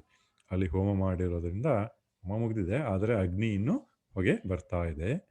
ಶಬರಿ ನಿನ್ನೆ ರಾಮನಿಗೆಂದು ಆರಿಸಿ ತಂದ ಈಗ ಬಾಡಿ ಹೋಗಿರೋ ಹೂವು ಹಣ್ಣು ತಳಿರುಗಳನ್ನು ವಿಂಗಡಿಸುತ್ತಾ ಅವುಗಳ ಜಾಗದಲ್ಲಿ ಹೊಸದನ್ನು ಇಡುತ್ತಾ ಇದ್ದಾಳೆ. ಶಬರಿ ಏನು ಮಾಡ್ತಾಳೆ? ರಾಮನಿಗೆ ಕಾಯ್ತಿದ್ದಾಳೆ. ರಾಮ ಯಾವಾಗ ಬರ್ತಾನೆ ಅಂತ ಗೊತ್ತಿಲ್ಲ. ಆದ್ದರಿಂದ ದಿನಾನೂ ಹೋಗಿ ಹೂವು ಹಣ್ಣು ಹೂವು ಎಲ್ಲ ತಂದು ಇಡ್ತಾ ಇರ್ತಾಳೆ. ಆದರೆ ಈಗ ನಿನ್ನೆ ತಂದು ಇಟ್ಟಿರೋದು ಕೆಲವುದು ಬಾಡಿ ಹೋಗಿರುತ್ತದೆ. ಇವತ್ತು ಮತ್ತೆ ಹೊಸದಾಗಿ ತಂದಿದ್ದಾಳೆ. ಆ ಬಾಡಿ ಹೋಗಿರೋ ಹೂವನ್ನೆಲ್ಲ ಹಣ್ಣನ್ನು ತೆಗೆದುಬಿಟ್ಟು ಆ ಜಾಗದಲ್ಲಿ ಹೊಸನ್ನು ಇಡ್ತಾ ಹಾಡು ಹೇಳ್ತಾ ಇದ್ದಾಳೆ. ಇನ್ನೆಳಮೆ ಮೃದುತೆಯನ್ನು ಅವನ ಸ್ಪರ್ಶಕ್ಕೆ ತೆರೆದೆ, ಬರಿಗಾಳಿಗಾರಿರುವ ನಿನ್ನ ಚೆಂದಳಿರೆ, ತುಂಬಿ ಬಂಬಲ ಹೊಂಗಳ್ವಿ ಗಿಂಬಾದ ಕಂಪಿನಿಂ, ದವನ ನುಸಿ ದೀಪನೆ ಸೊರಗಿದಲರೆ, ಅವನ ಪ್ರಾಣಾಹುತಿಗೆ ಬರದೆ ರುಚಿ ಹದ ಕೆಟ್ಟು ಹುಳುವಿಗಾಸರೆಯಾದ ಎಲೆವನ ಅನ್ಯ ಫಲವೇ. ಆ ಹೂವು ಹಣ್ಣನ್ನು ಉದ್ದೇಶಿಸಿ ಶಬರಿ ಹೇಳ್ತಾ ಇದ್ದಾಳೆ, ಇನ್ನೆಳಮೆ ಮೃದುತೆಯನ್ನು ಅವನ ಸ್ಪರ್ಶಕ್ಕೆ ತೆರೆದೆ. ಎಲ್ಲ ಮೃದುವಾಗಿರುವ ಹೂವು ಹಣ್ಣು ಎಲ್ಲ ಎಳೆಯದಾಗಿರೋದು ಇದೆಲ್ಲ ರಾಮನ ಸ್ಪರ್ಶಕ್ಕೆ ಇನ್ನೂ ತಾಗಿಲ್ಲ. ಬರೀ ಗಾಳಿಗಾರಿರುವ ನಿನ್ನ ಚೆಂದಳಿರೆ, ಬರೀ ಗಾಳಿಯಲ್ಲಿ ನಿನ್ನ ಆರಿದೆ ಅಂದರೆ ಬಾಡಿದೆ ನಿನ್ನ ಅಂದ. ತುಂಬಿ ಬೆಂಬಲ ಹೊಂಗಾಳ್ವೆ ಗಿಂಬಾದ ಕಂಪಿನಿಂ, ದವನ ಸುವನ್ನುದ್ದೀಪಿಸದೆ ಸೊರಗಿದಲರೆ, ಅವನ ಪ್ರಾಣಾಹುತಿಗೆ ಬರದೆ ರುಚಿ ಹದ ಕೆಟ್ಟು ಹುಳುವಿಗಾಸರೆಯಾದ ಎಲೆ ವನ್ಯ ಫಲವೇ. ತುಂಬಿ ಬೆಂಬಲ ಹೊಂಗಾಳ್ವೆ ಗಿಂಬಾದ ಕಂಪಿನಿ. ಯಾವುದೇ ಒಂದು ಹೂವು ಒಂದು ತುಂಬಿ ಬಂದ್ಬಿಟ್ಟು ಹೂವಲ್ಲಿ ಕೂತ್ಕೊಂಡ್ಬಿಟ್ಟು ಅದರಲ್ಲಿರೋ ಮಕರವನ್ನು ಹೀರ್ಕಬೇಕು. ಇಲ್ಲಿ ರಾಮ ಬಂದು ಹಣ್ಣನ್ನು ಹೂವನ್ನು ಸ್ವೀಕರಿಸ್ಬೇಕು. ಅದು ಆಗಿರುವ ಮುಂಚೆಯೇ ಅವು ಸೊರಗಿದೆ, ಅವು ಬಾಡಿದೆ, ಅಂದರೆ ಅವು ನಿರುಪಯೋಗ ಆಗಿದೆ ಎಂದು ಶಬರಿಯ ಅರ್ಥ. ಅವನ ಪ್ರಾಣಾಹುತಿಗೆ ಬರದೆ, ಅವನ ಸೇವನೆಗೆ ಆಗಲೇ ರುಚಿ ಹದಗೆಟ್ಟಿದೆ, ಹುಳುವಿಗೆ ಆಸರೆಯಾದೆ ಎಲೆ ವನ್ಯ ಫಲವೇ. ಮೀಸಲಾಗದೆ ಇಂತು ಮಾಸಲಾಗುವ ಇವನು, ಮರಮರಳಿ ಹೊಸತರಿಂದಣಿ ಗೈವ ಛಲವೇ. ಅದು ಮೀಸಲಾಗಿರುತ್ತೆ ಆ ಹಣ್ಣು, ಆದರೆ ಅದು ಮಾಸಲಾದರೇನು?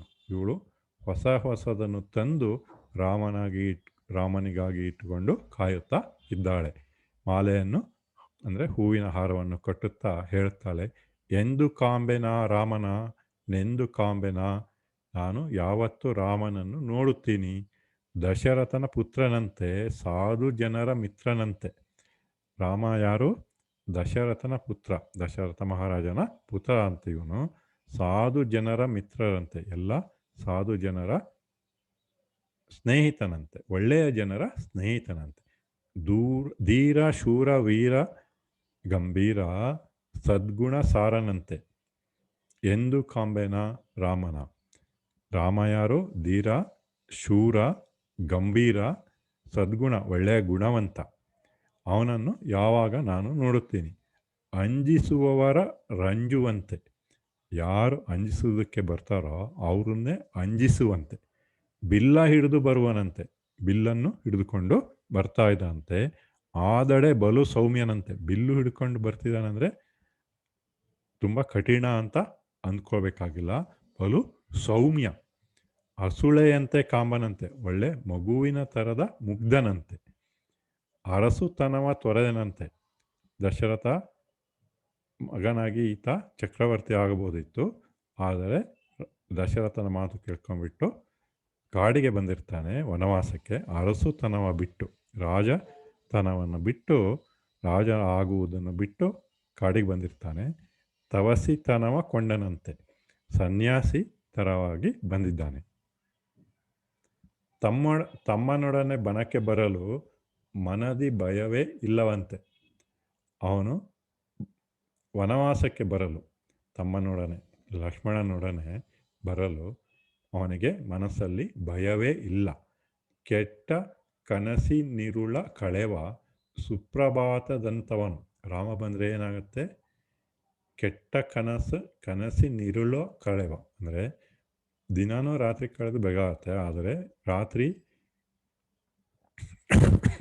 ಯಾವುದಾದ್ರೂ ಒಂದು ಕೆಟ್ಟ ಕನಸು ಬಿದ್ದರೆ, ಹಾಗೆ ಬಿದ್ದು ಎಚ್ಚರ ಆದರೆ ರಾತ್ರಿ ಬೇಗ ಕಳೆದ್ರೆ ಸಾಕು ಅಂತ ಆಗುತ್ತಲ್ಲ, ಆ ಥರ ನನ್ನ ಕೆಟ್ಟ ಕನಸಿನ ಇರುಳು ಕಳೆವ ಸುಪ್ರಭಾತದಂತೆ. ಒಂದು ರಾತ್ರಿ ಕೆಟ್ಟ ಕನಸು ಬಿದ್ದಿರುವಂಥ ರಾತ್ರಿ ಕಳೆದು ಬೆಳಗಾಗುವಂತೆ ರಾಮ ಬಂದರೆ ಆಗುತ್ತದೆ. ಗುರು ಸಿದ್ಧರೇ ಮೆಚ್ಚಿದಂತೆ, ಗುರುಗಳು ಹಿರಿಯರು ಮೆಚ್ಚಿರುವಂತಹ ರಾಮ ಸನ್ಮಂಗಳ ಮೂರ್ತಿಯವನು ಎಂದು ಕಟ್ಟಿದ ಮಾಲೆಗೆ ಮುದ್ದಿಕ್ಕಳು. ರಾಮ ಬರಲಿ ಎಂದು ಆಶಿಸುತ್ತಾ ರಾಮನ ಬಗ್ಗೆ ಗುಣಗಾನ ಮಾಡುತ್ತಾ ಹೂವಿನ ಹಾರವನ್ನು ಕಟ್ಟಿ ಆ ಹೂವಿನ ಹಾರಕ್ಕೆ ಮುತ್ತು ಕೊಡ್ತಾಳೆ. ರಾಮ ತಾಯಿ ದಾರಿಗರಿಗೆ ಬೀಡಿಲಿ ದೊರೆಯುವುದೇ. ರಾಮ ಶಬರಿಯನ್ನು ಉದ್ದೇಶಿಸಿ ಹೇಳ್ತಾನೆ, ತಾಯಿ ದಾರಿಗರಿಗೆ ಅಂದರೆ ದಾರಿಯಲ್ಲಿ ಹೋಗುತ್ತಿರುವವರಿಗೆ, ನಾವು ದಾರಿ ಹೋಗರು, ಈ ದಾರಿಯಲ್ಲಿ ಹೋಗ್ತಾ ಇದ್ದೇವೆ, ಬೀಡಿಲ್ಲಿ ದೊರೆಯುವುದೇ, ಇಲ್ಲಿ ಸ್ವಲ್ಪ ಕಾಲ ಇರಲು ನೆಲೆ, ಬೀಡಿಲ್ಲಿ ಅಂದರೆ ನೆಲೆ ದೊರೆಯುವುದೇ. ಶಬರಿ ನಡುಗುದೆಯಿಂದ ಹಿಂತಿರುಗಿ ನಿಟ್ಟಿಸಿ ಮೊದಲು ಬೆರಗು ಕಳೆದ ಮೇಲೆ, ನೀ ರಾಮನೇ ಮಹಾಪುರುಷ. ರಾಮ ಹಿಂತಿರುಗಿ ರಾಮ ಮಾತಾಡಿದ್ದನ್ನು ಶಬರಿ ಕೇಳ್ಕೊಂಬಿಟ್ಟು ಹಿಂತಿರುಗಿ ನಿಟ್ಟಿಸಿ ನೋಡ್ತಾಳೆ.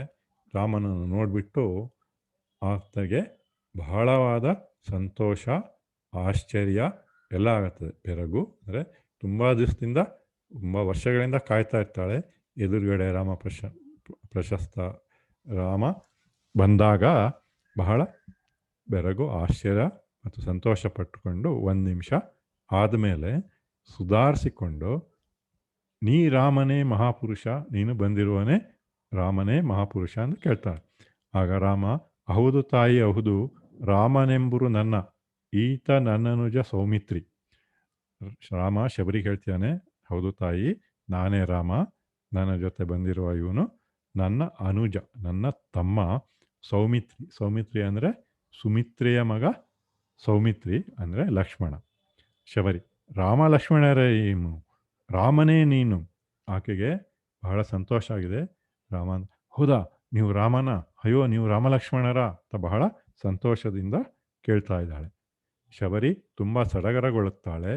ಮುಂದೆ ಮೇಳದವರು ಹಾಡುವ ಹಾಡು ಅವಳು ಗೈದ ಉಪಚಾರವನ್ನು ಬಣ್ಣಿಸುತ್ತದೆ. ಮೇಳದವರು ಬಂದುಬಿಟ್ಟು ಶಬರಿ ರಾಮನಿಗೆ ಮಾಡುವಂತಹ ಉಪಚಾರವನ್ನು ಹಾಡಿನ ಮೂಲಕ ಹೇಳ್ತಾರೆ. ಕಂಡಳು ಶಬರಿ ರಾಮ ಬಂದು ನಿಂದಿರುವುದ, ಕಂಡು ಬೆರಗು ಕಳೆದ ಬಳಿಕ ಸನಿಯ ಕೈದಿ ಮೈಯ ಮುಟ್ಟಿ, ಪದದಿ ಕೆಡದು ಕೈಯ ಕಣ್ಣಿ ಗೊತ್ತಿಕೊಂಡು ಹನಿಯ ಹರಿಸಿ, ಬನ್ನಿರೆಂದು ಗದ್ಗದಿಸುತ್ತ ಅಯ್ಯೋ ಏನು ಅಣಿಯೇ ಇಲ್ಲ. ಕಂಡಳು ಶಬರಿ ರಾಮ ಬಂದು ನಿಂದಿರುವುದು. ರಾಮ ಶಬರಿ ಬಂದು ರಾಮ ಮುಂದೆ ಬಂದಿರೋದನ್ನು ಶಬರಿ ನೋಡುತ್ತಾಳೆ. ಕಂಡ ಬೆರಗು ಕಳೆದ ಬಳಿಕ ನೋಡ ತಕ್ಷಣ ಆಗಿರುವಂತಹ ಒಂದು ಆಶ್ಚರ್ಯ 1 ನಿಮಿಷ ಕಳೆದ ಮೇಲೆ ಸನಿಯ ಕೈದಿ ಮೈಯ ಮುಟ್ಟಿ ಹತ್ತಿರ ಹೋಗಿ ರಾಮನ ಮೈಯನ್ನು ಮುಟ್ಟಿ ಪದದಿ ಕೆಡೆದು ಕೈಯ ಕಣ್ಣಿ ಗೊತ್ತಿಕೊಂಡು ಹನಿಯ ಸುರಿಸಿ ಆಕೆ ರಾಮನ ಕಾಲಿನ ಬಿದ್ದು ಕಾಲನ್ನು ಕಣ್ಣಿಗೆ ಒತ್ತಿಕೊಂಡು ಕಣ್ಣೀರನ್ನು ಸುರಿಸಿ ಬನ್ನಿರೆಂದು ಗದ್ಗತಿಸುತ್ತ ಬಹಳ ಸಂತೋಷ ಆದಾಗ ಗಂಟ್ಲು ಉಕ್ಕಿ ಬರುತ್ತೆ, ಅಥವಾ ತುಂಬ ದುಃಖ ಆದಾಗಲೂ ಬರುತ್ತೆ, ತುಂಬ ಸಂತೋಷ ಆಗೋದು ಬರುತ್ತೆ. ಈಗ ಶಬರಿಗೆ ರಾಮನನ್ನು ಕಂಡು ಸಂತೋಷದಲ್ಲಿ ಗಂಟ್ಲು ಉಬ್ಬಿ ಬರುತ್ತಿದೆ. ಬನ್ನಿರೆಂದು ಗದ್ಗತಿಸುತ್ತ, ಅಯ್ಯೋ ಏನೋ ಅಣಿಯೇ ಇಲ್ಲ, ಅಯ್ಯೋ ರಾಮ ಬರೋದು ಬಂದಿದ್ದಾನೆ, ಇನ್ನು ನಾನು ಏನು ತಯಾರೇ ಮಾಡಿಕೊಂಡಿಲ್ಲ. ಅಣಿ ಅಂದರೆ ತಯಾರಿ ಮಾಡ್ಕೊಂಡಿರೋದು. ಈಗ ಈ ದೃಶ್ಯದಲ್ಲಿ ರಾಮನಿಗೆ ಲಕ್ಷ್ಮಣರಿಗೆ ಶಬರಿ ವಿಚಾರ ಮಾಡುತ್ತಿರುವಂಥ ಚಿತ್ರ ಇದೆ. ನಿನ್ನೆಯಷ್ಟು ಚೆನ್ನವಿಲ್ಲ ಎನ್ನುತ್ತಾ ಬಲು ಹಂಬಲ ಅಂತೂ ತನ್ನ ಬಯಕೆಯಂತೆ ಬಗೆ ಬಗೆಯ ಕಂಪ ನೀಡುವ ವನಮಾಲೆಯ ಕೊರಳಿಗಿಟ್ಟು ಅಬ್ಬಾ ಎಂದು ಹಿಗ್ಗಿ ಇದು ರುಚಿ ಇದರಷ್ಟು ರುಚಿಯೇ ಹಣ್ಣೇ ಇಲ್ಲ ಜಗದೊಳೆಂದು ನಿಮಗೆ ಎಂದೇ ತಂದೆನೆಂದು ತಾನೇ ಅವರ ಕೈಯೊಳಿತ್ತು ಪೂಜೆಯಿಂದ ಸುಪ್ರಸನ್ನರಾಗಿ ರಾಜಕುವರರೆಂದು ಮಂದಹಾಸ ತೋರೆ ನೋಡಿ ಧನ್ಯಭಾವದಿಂದ ಕೂಡಿ ಹೀಗೆ ಅವರಿಗೆ ಉಪಚಾರವನ್ನು ಮಾಡಿ ಶಬರಿ ತನ್ನ ಅಂತಃಸುಖವನ್ನು ತೋರುವುದಕ್ಕೆ ಈ ಥರ ಹಾಡಿಕೊಂಡು ನರ್ತಿಸ್ತಾಳೆ. ರಾಮ ಲಕ್ಷ್ಮಣರಿಗೆ ಶಬರಿ ಹಣ್ಣನ್ನು ಕೊಡ್ತಿದ್ದಾಳೆ. ನಿನ್ನೆ ಎಷ್ಟು ಚೆನ್ನಾಗಿಲ್ಲ, ಅಯ್ಯೋ ನಿನ್ನೆ ಚೆನ್ನಾಗಿರೋ ಸಿಕ್ಕಿತ್ತು, ಇವತ್ತು ಅಷ್ಟು ಚೆನ್ನಾಗಿರೋ ಸಿಕ್ಕಿಲ್ಲ ಎನ್ನುತ್ತಾ ಬಲು ಹಂಬಲ ಅಂತೂ ಬಹಳ ಹಂಬಲದಿಂದ ಕೊಡ್ತಾ ಇದ್ದಾಳೆ. ತನ್ನ ಬಯಕೆಯಂತೆ ಬಗೆ ಬಗೆಯ ಕಂಪ ನೀಡುವ ವನಮಾಲೆಯ ಕೊರಳಿಗಿಟ್ಟು ಬಹಳ ಬೇರೆ ಬೇರೆ ಥರದ ಹೂವುಗಳಿಂದ ಒಳ್ಳೆ ಸುವಾಸನೆ ಬಿಡುವ ಕಂಪ ನೀಡುವ ಸುವಾಸನೆ ಬಿಡುವ ಹೂವುಗಳನ್ನು ತಂದು ಹಾರ ಕಟ್ಟಿರ್ತಾಳೆ. ಅದನ್ನು ರಾಮನ ಕೊರಳಿಗೆ ಹಾಕಿಬಿಟ್ಟು ಅಬ್ಬಾ ಎಂದು ಹಿಗ್ಗಿ ಬಹಳ ಸಂತೋಷಪಟ್ಟು ಇದು ರುಚಿ ಇದರಷ್ಟು ರುಚಿಯೇ ಹಣ್ಣೇ ಇಲ್ಲ ಜಗದೊಳೆಂದು ನಿಮಗೆ ಎಂದೇ ತಂದನೆಂದು, ಇದು ತುಂಬ ಚೆನ್ನಾಗಿರುವ ಹಣ್ಣು, ನಿಮಗೋಸ್ಕರ ತಂದಿದ್ದೀನಿ, ಇದರಷ್ಟು ರುಚಿಯಾಗಿರೋ ಹಣ್ಣು ಈ ಜಗದಲ್ಲೇ ಇಲ್ಲ ಅಂದು ತಾನೇ ಅವರ ಕೈಯೊಳಿತ್ತು ತಾನೇ ರಾಮ ಲಕ್ಷ್ಮಣರ ಕೈಗೆ ಕೊಡ್ತಾಳೆ. ಪೂಜೆಯಿಂದ ಸುಪ್ರಸನ್ನರಾಗಿ ರಾಜಕುವರರಂದು ಮಂದಹಾಸ ತೋರೆ ಶಬರಿ ಮಾಡಿದ ಉಪಚಾರಕ್ಕೆ ಅವರು ಪ್ರಸನ್ನರಾಗ್ತಾರೆ. ಅವರು ರಾಜಕುಮಾರರು ಮಂದಹಾಸ ಸಂತೋಷದಿಂದ ಇರೋದನ್ನು ನೋಡಿ ಧನ್ಯಭಾವದಿಂದ ಧನ್ಯತೆ ಅವಳ ಮುಖದಲ್ಲಿ ಬರುತ್ತದೆ. ಆಗ ಸಂತೋಷದಿಂದ ಹಾಡು ಹೇಳ್ತಾಳೆ. ಸುಖಿ ನಾ ಸುಖಿ ನಾನು ಬರಿ ಸುಖಿ ಸುಮ್ಮನೆ ಸುಖಿ ನಾನಿಲ್ಲದೆ ನಾನಾಗಿಯೇನು ಆಸೆ ತೀರಿ ಹಾಯಾಗಿಯೇನು ಹಂಬಲ ನಳಿದಿಹೆ ತುಂಬಿರುವೆನು ನಾ ಸುಮ್ಮನೆ ಬಲು ಸುಖಿ ನಾನು ರಾಮ ಲಕ್ಷ್ಮಣನ ನೋಡಿ ಸುಖಿ, ನಾನೇ ಅತ್ಯಂತ ಸುಖಿ ಪುರುಷ, ನನಗೆ ನನ್ನ ದೇವರನ್ನು ನೋಡುವಂಥ ಆಸೆ ತೀರಿತು, ನಾನಿಲ್ಲದ ನಾನಾಗಿಯೇನು ಆಸೆ ತೀರಿ ಹಾಯಾಗಿಯೇನು, ನನ್ನ ಆಸೆ ಈ ದಿನ ತೀರಿದೆ, ಈ ದಿನ ನಾನಾಗೇ ಇಲ್ಲ. ಹಂಬಲ ನಳಿದಿಹೆ, ನನ್ನ ಬಹುದಿನದ ಹಂಬಲ ಏನು ರಾಮನನ್ನು ನೋಡಬೇಕು, ನಳಿದಿಹೆ ಅಂದರೆ ತುಂಬಿ ಬಂದಿದೆ ಅಥವಾ ಸಫಲ ಆಗಿದೆ, ಆದ್ದರಿಂದ ನಾನು ಈ ದಿನ ಸುಖಿ. ಹೊಳೆ ಕಡಲಿಗೆ ಸೇರುವ ತೆರದಿ, ಎಷ್ಟು ಥರದಲ್ಲಿ ಸುಖಿಯಾಗಿದ್ದಾಳೆ ಅಂತ ಉಪಮೆ ಕೊಡ್ತಾ ಇದ್ದಾರೆ.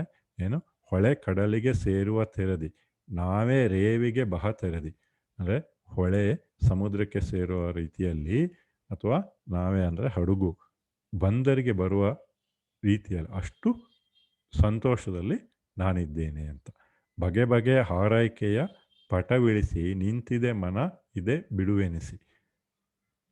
ಎಲ್ಲ ಥರದ ಹಳೆಯ ಸಂತೋಷ ಎಲ್ಲ ಈಗ ಮನಸ್ಸಿಗೆ ಬರ್ತಿದೆ. ಹೇಗೆ ಬರ್ತಿದೆ?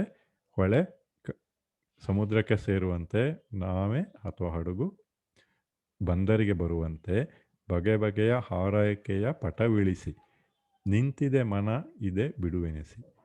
ನಿಮ್ಮ ಎಲ್ಲ ಥರದ ಆಸೆಗಳನ್ನು ಮುಗಿಸಿ ನನ್ನ ಮನಸ್ಸು ಇಂದು ಬಿಡುವಾಗಿದೆ. ನಿಮ್ಮ ನೋಡುತ್ತಾ ಸುಖಿ ನಾನು, ನಿಮ್ಮನೆ ನುಡಿಸುತ್ತಾ ಸುಖಿ ನಾನು, ನಿಮ್ಮ ತಣಿವು ನಿಮ್ಮಾನಂದದಿ ಸುಖಿ, ನಿಮ್ಮಡೆ ಸುಮ್ಮನೆ ಸುಖಿ ನಾನು.